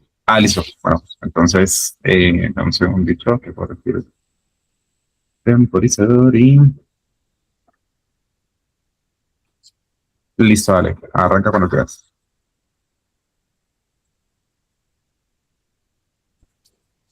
¿Tienes el micro silenciado, Miguel? Aló, aló. Ah, ahora ¿Ya? sí, listo. Así se te Dale. escucha. Dale. Bueno, perfecto. Creo que estoy a favor de lo que decía Pavel, un poquito en contra de lo que decía Andrés referente a comparar a Aristóteles con estos términos ya como que demasiado actuales de uribista y pues qué sé yo, qué términos podríamos llegar a compararlo, pero no me parece tampoco un ejercicio echado a perder, solo que pues es un ejercicio que llevaría un debate, no sé hasta qué punto inútil, porque pues por un lado me recuerda, esta discusión me recuerda pues a esa interpretación de la obra de arte de las que habla Heidegger precisamente, de las que habla Tarkovsky, de las que habla Lynch, eh, en el que dicen, bueno, es que el artista crea la obra y la impregna de su ser, pero inmediatamente crea la obra se separa en tiempo y espacio del artista, y después va a haber otra persona en otro tiempo y en otro espacio y la va a interpretar de otra manera, aquí diciéndolo como muy coloquialmente. Eh, Siento que ese tipo de cosas también llega a afectar no solo al arte, sino a la filosofía, a la ciencia, al conocimiento humano. ¿Desde qué punto, pues, Aristóteles crea su obra bajo un contexto, en una época, en un sitio, y esa obra pues nos llega a nosotros y la entendemos en otro contexto, en otro tiempo, en otro sitio?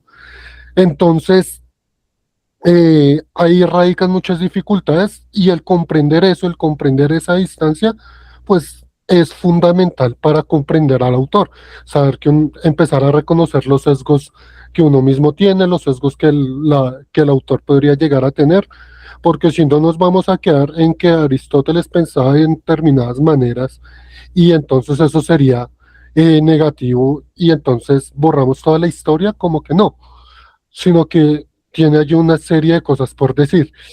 Eh, y respondiendo a esa pregunta que insisto, que pronto será un poco inútil, si él será uribista, fajartista o qué sé yo diría que no, porque Aristóteles también era alguien dado a la ciencia, bueno, a lo que hoy conocemos como ciencia, porque eh, lo estamos definiendo con términos de hoy, ¿no? Lo que hoy conocemos como ciencia. Él era biólogo, él catalogaba plantas, bueno, hizo un montón de avances científicos que me hace pensar a mí, él se entregaría a ese estudio científico, cosa que la derecha definitivamente no está haciendo lo más eh, anticientífico, lo más pseudocientífico que puede haber. Entonces yo no me inclinaría por eso. Y fíjense que es una lectura también totalmente debatible. Entonces, cierro con una pregunta, ¿en qué tendríamos que fijarnos al momento entonces de hablar de Aristóteles o de cualquier autor en especial si está alejado en nosotros en espacio y tiempo? Listo, muchas gracias. Listo, muchísimas gracias, Miguel. Ahora, dame un segundito, Andrés, ya te corre aquí el temporizador. Y listo, arranca cuando quieras. Bien, me encanta que Miguel, que es del cliente fijo del bar, siempre viene a darme la jeta a mí. Entonces, me cogió con Erasmo de Rotterdam y ya, la primera de Aristóteles y tómalo. Bueno, bueno, aquí vamos a meterle su bofetón a don Pavel. No, pues a mí me parece que Aristóteles es, y de una vez a Miguel, reviro ahí coño para los dos, porque Aristóteles es para mí el man más contemporáneo de todos estos filósofos que conocemos como filósofos clásicos posteriores a los presocráticos. Y más que Platón incluso. Por lo que yo lo llevaba, y yo lo llevo siempre a esos planos peyorativos por lo mismo, ¿no? También por la misma visión nistiana. Y lo decía, Platón era el cura del pueblo, Aristóteles viene a ser el alcalde. Y si miramos, nosotros estamos, como lo decía Silvia, no en un momento de crisis, pero sí estamos siendo partícipes de una crisis mundial desde la vista del pueblo. O sea, nosotros estamos mirando desde la vereda lejos qué pasa y esperando que no caiga la bomba. ¿Sí? Y cuando soltaron las bombas y soltaron el ejército, se llevaron al alcalde del pueblo de aquí al lado, como que la oligarquía también se tocó. Es decir, los aristotélicos se tocaron acá y dijeron, venga, nos puede pasar, bajémosle el boom. Y a los 3 días le cogen a la senadora, el ICE le retiene al hijo y entonces se arma el bochinche porque pues una cosa, mejor dicho, la Comuna de París se armó, pues ahí, la señora quería que armáramos la Comuna de París. Y ese man es el más traído acá y ni siquiera es uribista, ese es todos, porque para mí Aristóteles es el papá, nosotros cuando hicimos la discusión previa, es el papá de la derecha, eso se nota mucho en el libro 3 de la política, pero aquí estoy haciendo spoiler, porque ese man es el que institucionaliza prácticamente todo, del libro 4 en adelante, él vaya a hablar de incluso de lo que son las variedades de la democracia, la oligarquía, las causas de la revolución, los medios de conservación de los regímenes. Este man es el que le da, este man hace la introducción y viene gente como Stalin, viene gente como Uribe, viene gente como Franco, viene gente como los que han pasado, Pinochet, Uribe en su momento cuando tenía el poder desde arriba, ahora es un poder oculto, más bien era el poder frentero. Todos han tomado este man, porque todos hablan de una democracia, y hablamos de la democracia, como si la democracia fuera realmente el ideal, ¿no? Yo ayer le preguntaba a unos, ¿no sería mejor tener un rey? O sea, que nos diga de una vez qué hacemos, pagamos tributo y todos podemos ir a la universidad, o no ir a la universidad y todos brutos. O sea, en la época el que era bruto no era infeliz, ¿no? Porque ahí sí estoy de acuerdo con Pavel. La cosmovisión nuestra siempre es tan temporalizada, ¿sí? Creemos que es que los demás viven como nosotros vivimos. O sea, si yo tengo internet, los de la hormiga Putumayo también. Bueno, y ahí cierro. Listo, dale, Andrés, muchísimas gracias. Bueno, voy a hacer una pequeña acotación antes de que darle la palabra a Pavel. Ya coloco aquí el temporizador, aunque no me voy a demorar mucho. Es increíble, creo que es la primera vez que estoy de acuerdo con Andrés, porque pues realmente tanto aquí en las sesiones del club como internamente vivimos agarrados mayormente en cuestiones filosóficas, tenemos posturas muy distintas en muchas cosas, pero en esta ocasión sí le tengo que dar la derecha en algo y es que, claro, o sea, digamos, entiendo que cuando obviamente Andrés dice que Aristóteles pues era, digamos, uribista, pajardista y demás, pues primero sé que lo está diciendo, o sea, no es que está aplicando, sí, como literalmente ese anacronismo del tamaño de un edificio, pero sí puedo llegar a entender y sí estoy de acuerdo en que si bien, a ver, lo responsable obviamente sí es evaluar al autor dentro del contexto de su época y de su tiempo.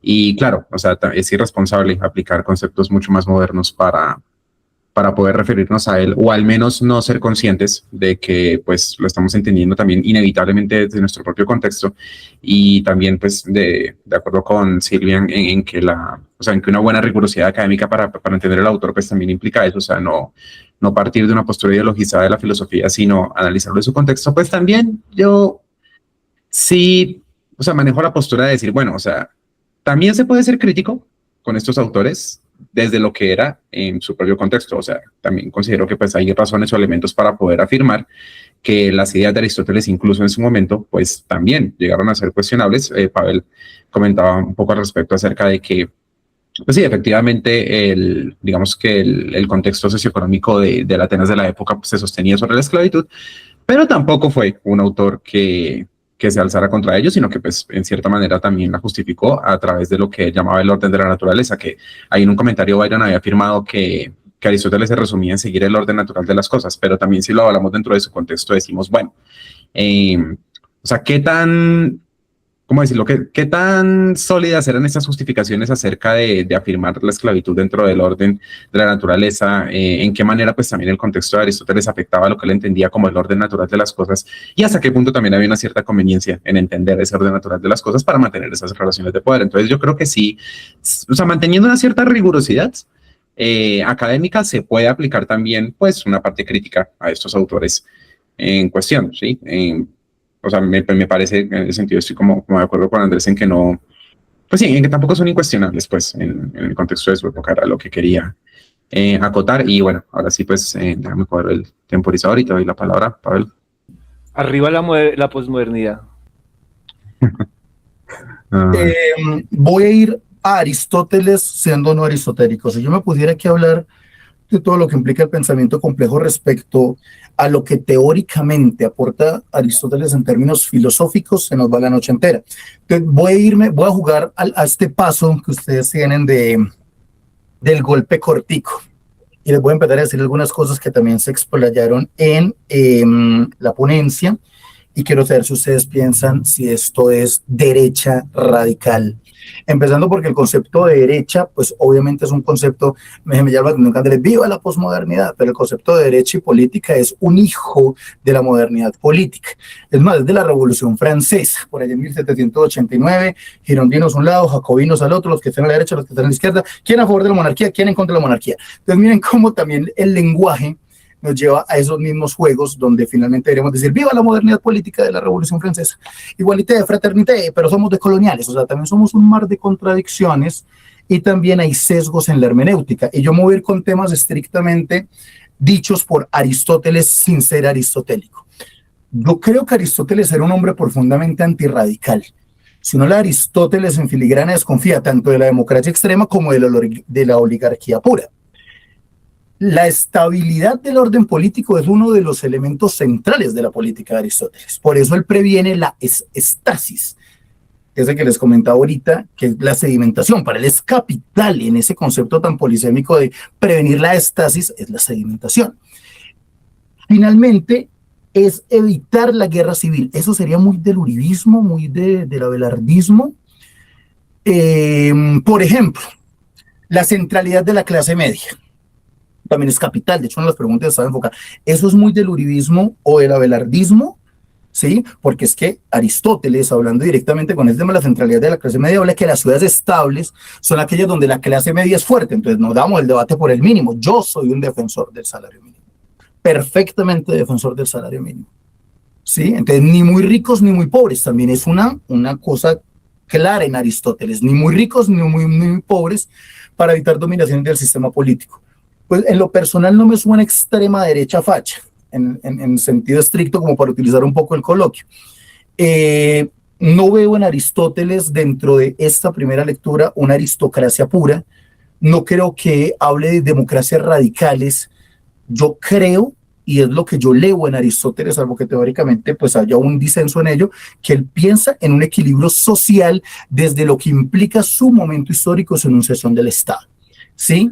Él también habla de varias jerarquías sociales propias de su época: la subordinación de los esclavos, la exclusión política de las mujeres, que ese es el seno del debate en el que tenemos una ciudadanía restringida. Ahora, desde una perspectiva contemporánea, esto entiendo que se pueda leer como, es más, a la luz de hoy sí son son posiciones conservadoras, pero también es el mundo griego de su momento, y eso es indisociable, porque la violencia también se presenta en varios lares. Yo pregunto, dentro de un discurso ideologizado, ¿la izquierda es amor, flores, vamos a regar las canastas? Porque es que yo viví Arauca, yo soy desplazado por el paramilitarismo en Risaralda y soy desplazado por el ELN en Arauca. Los dos me bolearon plomo en mi casa, los dos, con discursos ideológicos totalmente antitéticos, pero siempre preocupados por el discurso crítico. Entonces, yo tampoco veo de la otra arista, de la arista de la izquierda, sobre todo en Colombia, donde sí que hay que problematizar, porque siempre tenemos esa semántica agresiva: la derecha, la derecha, la derecha es violenta, la derecha es paraca, la derecha es asesina, ¿sí? Y el reclutamiento de menores que vino a reconocer la JEP en las FARC, ¿sí? Y los asesinatos y las violaciones y los abortos y los crímenes sistemáticos, lo que está pasando en el Catatumbo con el ELN, lo que está pasando en el Cauca con las disidencias de las FARC. Entonces, ahí es los límites de la ideología. Y también nos ponemos en el mismo predicamento de Aristóteles. Estamos enunciando nuestra realidad desde la palabra que nos antecede, desde el discurso que nos antecede, y desde allí asumimos la posición. Es que al principio del coloquio, muy interesante, porque hablamos de que la soberbia aristotélica, y cuando yo digo es que la derecha, es que los demás, es que yo no, ahí también no estoy aplicando el mismo principio de soberbia, de que los otros son malos y yo soy el bueno, independiente de quién aplique la violencia. Es el mismo debate de la violencia natural y la violencia legítima, el derecho legítimo y el derecho natural. Yo tengo el derecho a ejercer la violencia si el derecho legítimo me permite a mí ejercer la violencia. El derecho legítimo, el monopolio de la violencia por parte del Estado, también tiene el derecho a atacarme. Y siempre va a existir dos aristas donde el tema de la resolución del conflicto por la vía violenta es el problema político que es de fondo. Pero no creo, y es mi posición, que haya una arista buena y una arista mala. Y creo que si uno lee en filigrana lo que implica la polis de Aristóteles, la polis de Aristóteles tiene un gobierno basado en una sociedad clase media, evita los extremos, evita la desobediencia, o bueno, la desobediencia es un concepto muy lindo, evita las guerras civiles, está hablando por cierta estabilidad de la polis, a partir, por supuesto, de una noción ideal que no aplica para Colombia, que no aplica para 23 siglos después, pero que igual tiene una noción mesurada. Arrancaba también Silvia llamando un poco al término medio, y ese es como por antonomasia la asociatividad con Aristóteles. Aristóteles el término medio. Entonces, tirarlo a una inclinación de la derecha me parece que puede tener categorialmente algunos límites conceptuales. Listo, dale, muchísimas gracias. Dame un segundito. Perdón, sí. Ya ubico el temporizador y listo. Arranca con Reyes. Vale, profe, la pregunta va para usted. Digamos, dado la posición que ha puesto en este momento, asumiendo también el contexto de su experiencia personal y trayéndolo ya a este momento, ¿sí? Vamos a ponernos pragmáticos. ¿Cuál es la posición que asume usted y por dónde tomamos? ¿Por dónde tomamos? O sea, estamos en un país demasiado convulso, estamos en unas regiones demasiado disgregadas, distantes. acéfalas en algunos casos y todo este tipo de cosas que tenemos. Usted mencionó Arauca, yo vivo aquí a 2 horas, menos de 2 horas de Arauca. Conozco parte de la otra versión del país, del centro del país y del norte del país, y prácticamente tenemos los mismos discursos.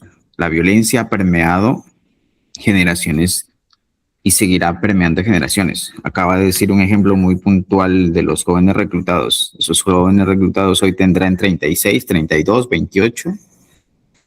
Serán las próximas generaciones que van a querer construir una sociedad, una polis, digamos, en estos términos. Pero ¿cuál es la alternativa? Estamos teorizando sobre del pasado con Platón, con Aristóteles, pero entonces, ¿cuál es la posición que vamos a tomar hoy? Justamente que nosotros, o los que estamos aquí presentes, de alguna forma somos los que estamos determinando y tomando decisiones fundamentales. Unos como docentes, otros como espacios de dirigir o administrar, en fin, este tipo de cosas, ¿no? Yo en algún momento recordaba las palabras de la profe Silvia.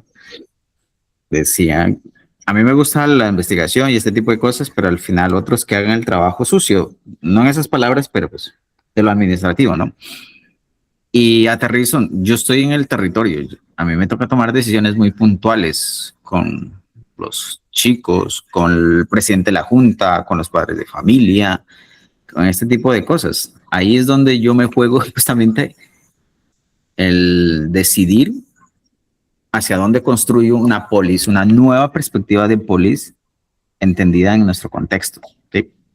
Y creo que cierro con esto, diciendo que en las preguntas que le ponía en el chat, muchas veces en nuestra política se ha convertido justamente en un mercado, una mercancía, esa política, la politiquería prácticamente y todo ese tipo de cosas.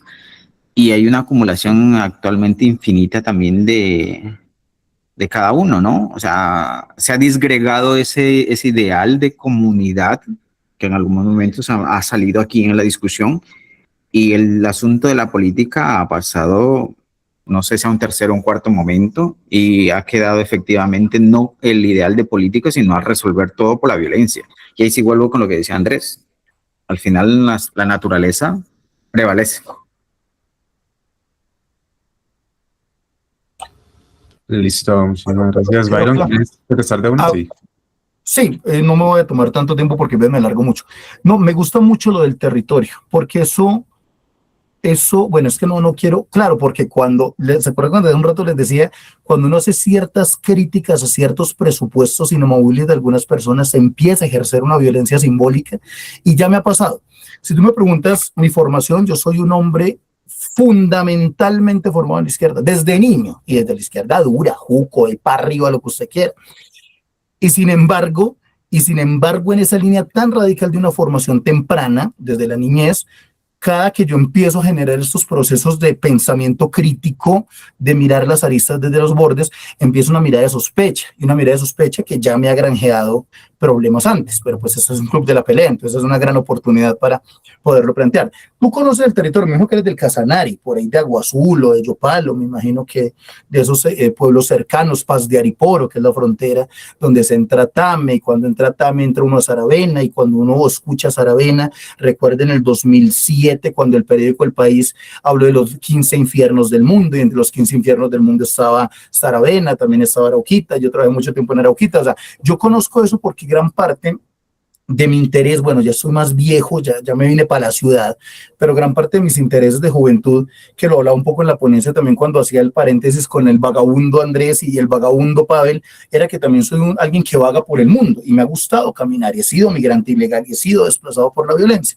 Si tú me preguntas cuál es la guía, digamos que en términos de la noción tradicional ideológica, en Colombia es muy difícil. Yo no me atrevería a meter las manos al fuego, porque definitivamente somos un Estado baldado fundamentalmente ni siquiera por los metadiscursos, sino por todas las violencias sistémicas que hay intersticias, como el narcotráfico, la corrupción estructuralmente lograda desde procesos de legalización de mercado. Es decir, hay muchas situaciones que hacen de la política colombiana en términos de Estado un elemento inviable, y mucho menos aplicar discursos mesiánicos. Uno de los grandes discursos mesiánicos los dieron en la última elección presidencial en la Plaza de Bolívar, donde decían: en 3 meses acabamos con el ELN y vamos a negociar la paz, y viene la gran sociedad de la educación, y la sociedad de la cultura, y la sociedad del conocimiento, y la paz perpetua, y la paz total, pero no nos aclararon si la paz total terminaba siendo la Pax Romana de tener que seguir bombardeando niños, porque es la forma en que se constituyen los tejidos de paz. Entonces, es muy difícil, porque es que los metadiscursos, y por eso yo cito un poco a Lessner, ese texto de las nuevas ciudadanías, quizás sea una ruta similar a la que tú aplicas. La educación como opción de la humanidad para mí es capital, es profunda. Entonces me preguntas, primer papel constitución de la ciudadanía, ciudadanos para la república, decía Simón Rodríguez en el siglo XVIII. No hay posibilidad de limar la violencia si no generamos una transición distinta de los conflictos a los que inherentemente estamos sometidos como humanos. El problema es que los hemos generado por la violencia. La resolución del conflicto ha sido violenta, y esa violencia se ha mancillado de procesos de terrorismo, ¿sí? Y la visión más execrable del otro: asesinarlo, mutilarlo, destruirlo, salir con máscaras, salir con fusiles, y decirle: bueno, si usted piensa, lo pelo, compañero, independiente de la arista que esté diciendo ello. Entonces yo conozco el Urabá, y conozco el terror en Urabá antioqueño, que es la otra arista, pero conozco la misma arista en Arauca, porque yo tengo familia en Urabá. Entonces es recorrer el país y entender a partir de allí que, primero, ningún discurso que extreme la violencia en Colombia va a lograr ninguna solución, además por los intersticios que tejen esa violencia. Esa violencia es anacrónica, es una violencia discursivamente anacrónica que está alimentada por otros intereses que también tienen que ver con esa configuración de ciudadanía que tenemos en el país. ¿Que eso lo arregle un político? No lo creo. O sea, ahí sí, con Aristóteles, sin ser aristotélico, creo que la democracia es un sistema profundamente imperfecto. Los 4 sistemas pues, que plantea Aristóteles, que es un tema que también sería interesante estudiar, pero digamos que la democracia imperfectible igualmente es problemática, sobre todo para atender temas del país. Venga, Juan, me deja terminar ahí sin levantar la mano, porque es que me quedé sin dientes de tanto que me dieron. Entonces, yo creo, para cerrar, ya me terminé convencido de que Aristóteles es un, o sea, sirve para afianzar un eclecticismo político. Y ahí dentro del proceso histórico, Saravena es un pueblo histórico. De ahí partió el Ejército Libertador. Desde ahí le dijo Bolívar a Santander: venga, váyase por abajo, nos vemos, eso para la independencia. Y el atravesado del Santander se fue por el páramo de Pisba y acabó con la caballería. Le tocó devolverse, y fue cuando Bolívar se fue para Venezuela y volvió a traer caballería, porque Santander la acabó toda, porque era mejor que Bolívar, y vivían en una pelea agarrada que es la pelea histórica. Ya que hablamos, hay una violencia política, nuestra pelea es histórica, o sea, siempre ha sido la pelea de las dos, de los dos que se pavonean en el pueblo: Bolívar Santander, Samper Pastrana, después quiénes fueron. O sea, se han ido acomodando, ¿no?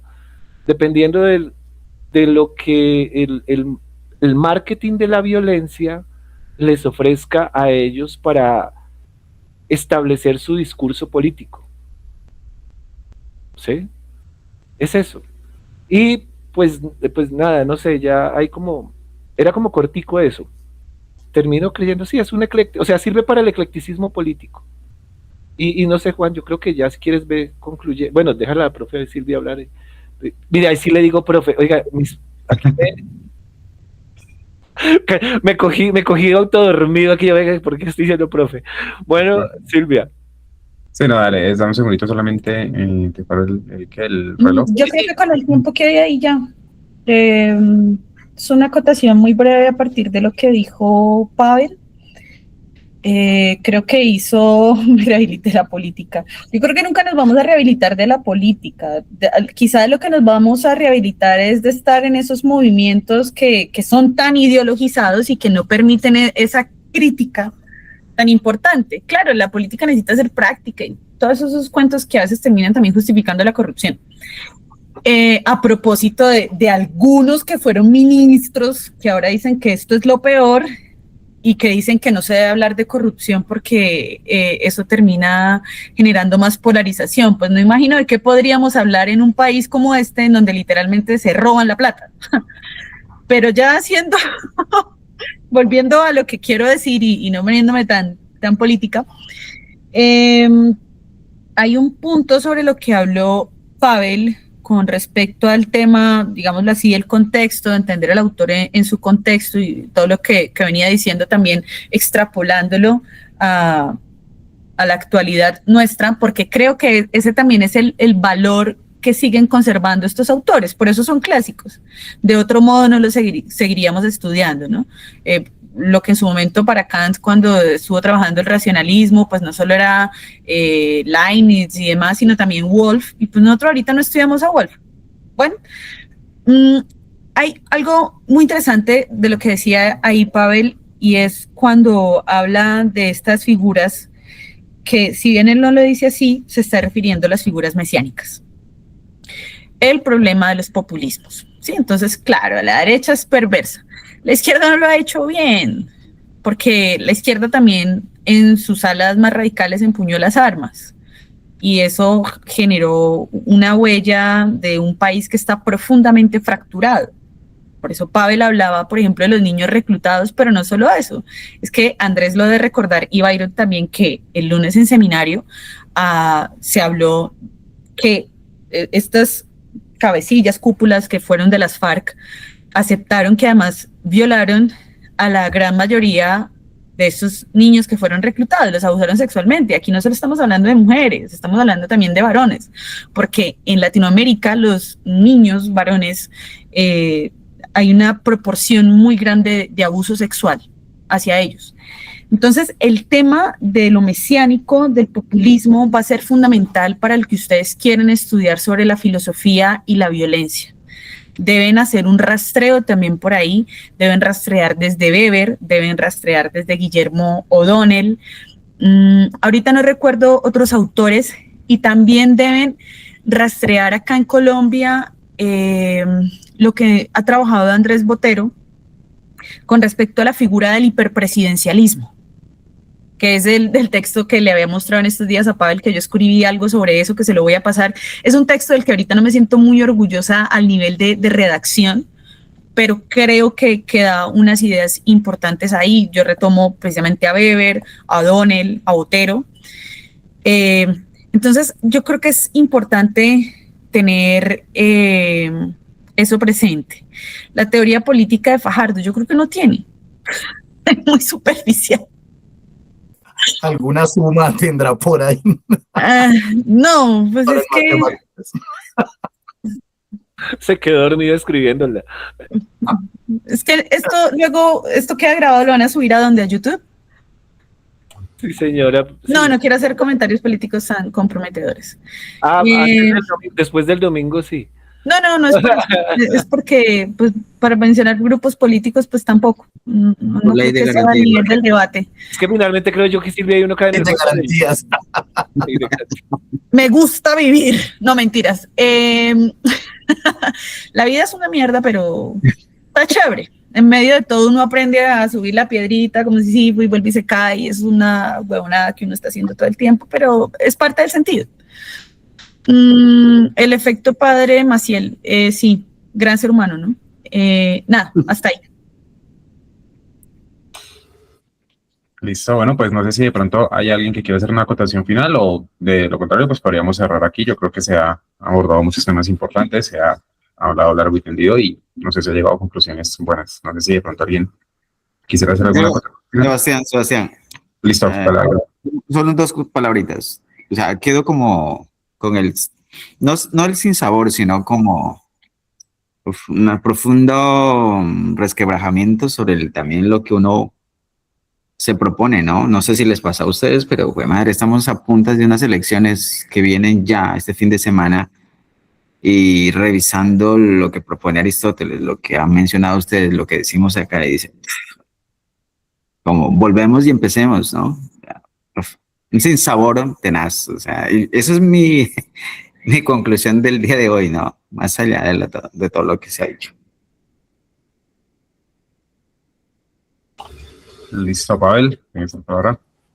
Bueno, yo quisiera primero aprovechar para agradecerles. No es típico en lugares como la filosofía, donde se manejan conceptos como el coloquio, como los diálogos, dedicarnos al ejercicio de la conversación. Conversación además tiene una etimología preciosa, ¿sí? Y además muy polémica. Alguna vez le escuchaba a alguien que conversar etimológicamente, danzar con alguien, o sea, no podría ser más errático decir eso. Conversus, de hecho tiene la palabra versus dentro de ella, y además es un oxímoron, si uno lo quiere, con ese gusto que tiene la filosofía por las palabras, conversus, con de estar con alguien, y versus también en contra de alguien, y todos los giros que permite, digamos, un coloquio que no está construido bajo la figura clásica de coloquio, sino que empieza a disgregarse, y terminamos inclusive hablando de política y una cantidad de cosas y experiencias y de territorio y de la vida misma y de ideologías, para terminar coincidiendo con Aristóteles en que hay unas cosas importantes, hay otras cosas que hay que revisar, hay otras cosas que hay que leer a profundidad, porque también quería terminar con esto y por eso quería cerrar. Primero yo arranqué, y fue pues un poco intencional, haciendo como una leve crítica a la modernización del discurso aristotélico. Por eso también hice la cita de Ferrater Mora, que dice pues que la filosofía pues es fiel a la tradición por antonomasia, pero también es muy importante que esa fidelidad a la tradición sea rigurosa. Yo casi que es un ejercicio mayéutico, más que criticar, digamos, las posiciones que hay con Aristóteles, o que le digan a hablar de esto, visto una cosa o la otra. Lo interesante es picar eso, picar a ver a dónde llega. O sea, yo con esa idea, hasta dónde llego y hasta dónde paro, hasta dónde replanteo, hasta dónde la intención mía de acompañarlos el día de hoy era que al volver a leer la política con ese contexto, ese discurso que me antecede, deberían leerse ese textito de Foucault muy bonito, El orden del discurso. Si no lo han leído, es bonito. Para volver a leer ese Aristóteles con esa mirada que también permita ser, utilizaba Andrés una palabra interesante, una visión ecléctica. Es paradójico porque Aristóteles era el hombre de la especialización, no es el hombre complexus, no es el hombre del tejido, pero miren también cómo se puede empezar a hacer unas lecturas interesantes dentro de esa lectura histórica de su momento. De hecho, Aristóteles lo que hacía era segmentar toda una forma tan organizada que era teleológica.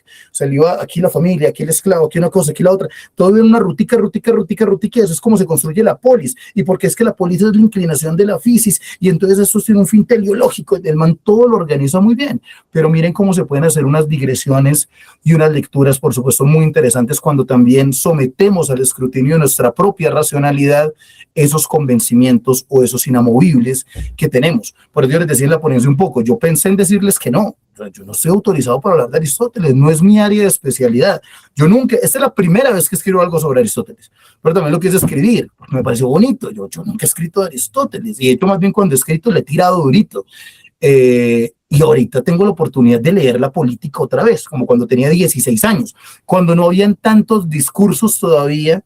Inclusive no hablo de políticos, hablo de conceptuales, de filosóficos, respecto a la teoría de Aristóteles, y tratar de depurarme para leerlo, para poder compartir con ustedes, y por supuesto para hacer este escenario pugnal. Yo le dije a Andrés que yo era buen peleador, y espero que me vuelvan a invitar en algún momento. Les agradezco mucho, y de verdad qué espacio tan bonito. Los seguiré, no sabía que hay unos canales en YouTube. Le agradecería a Andrés que me regale el canal para ver las otras conversaciones, y bueno, cuando me quieran invitar, muchas gracias. Aquí tendré los guantes bien puestos y bien amarrados. Venga, Juan, gracias, antes de que su merced cierre, como Pavel abrió todo poético, y pues hay que tratar de cerrar pues lo más poético posible, como diría Neruda. Primero, gracias a todos, a Pavel, a Silvia, a Mario, a Miguel, que no nos ha abandonado. Miguel no viene aquí a charlar, ha charlado de todo, y siempre me dan a mí, pero bueno, no importa. En este personaje que se está armando acá, desde quien les habla para este Philosophical Fight Club, y con el fundamento de la investigación de la filosofía de la violencia, reitero lo que dice Pavel, es importante para nosotros, y por eso nuestra primera regla es invertida a la regla de la película, de la cual emulamos, pues, tomamos la idea para armar este proyecto. Es que ustedes tienen que hablar del Club de la Pelea, y sobre todo es importante para nosotros que hablen ustedes dos, que son unos canales respetables para para una masa muy importante de estudiantes y que conociendo ya a Pavel y un poco más el discurso de Silvia y la postura, los inviten porque queremos ser más rigurosos, más profundos y seguir creciendo. Y me voy con lo bonito de esto es que me voy no con conclusiones, sino con el asombro, como diría Goku, en una dimensión, estoy pasando a nivel 6, ¿no? Yo ya pasé ya por Saiyajin, yo ya estoy como por Super Saiyajin, y eso que yo no soy tan Goku, yo soy más bien al estilo Vegeta. Sí, a mí me gusta buscar camorra.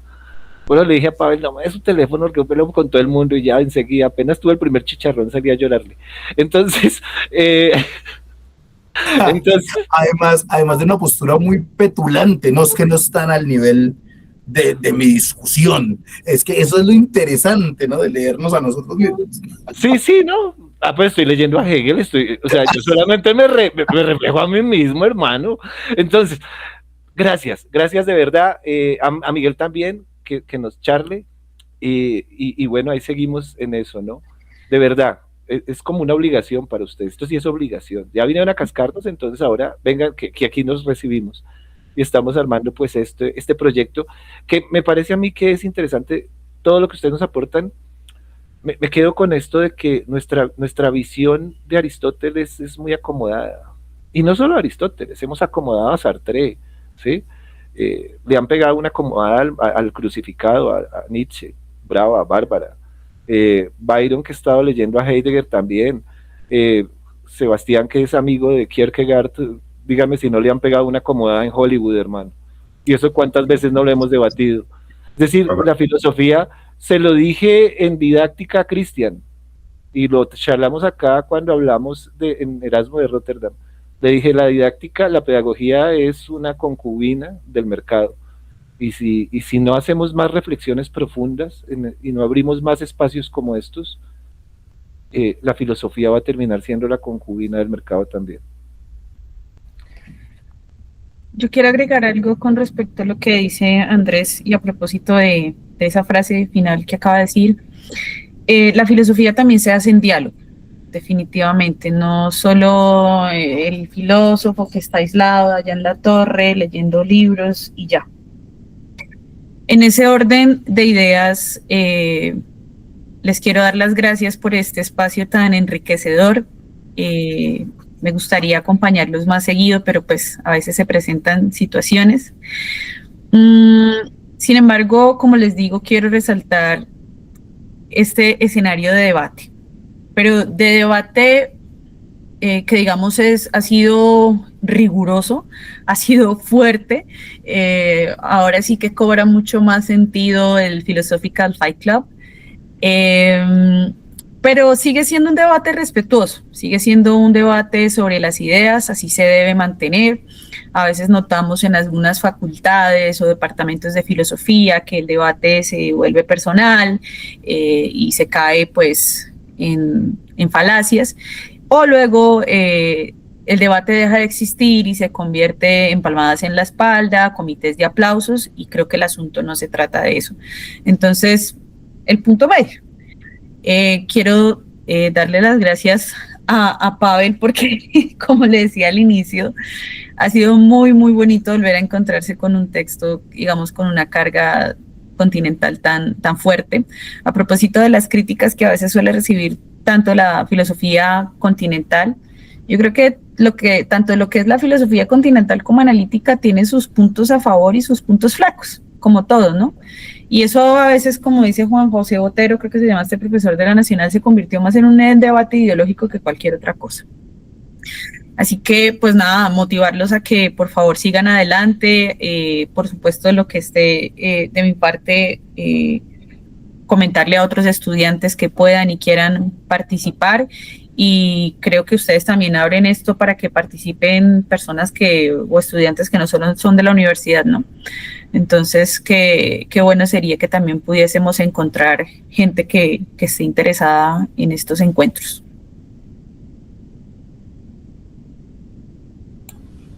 Listo, total. En verdad les entregamos un agradecimiento muy grande a todos por haber tenido la oportunidad de participar en esta sesión del club. La siguiente, si todo sale bien, sería para el miércoles 18 de marzo a las 8 de la noche, donde estaríamos abordando ya el primer libro de la política de Aristóteles, ya más profundamente y más de lleno, en torno, como lo hablábamos, a lo que es la violencia. Entonces, eso sería todo por esta noche y a continuar filosofando. Muchas gracias.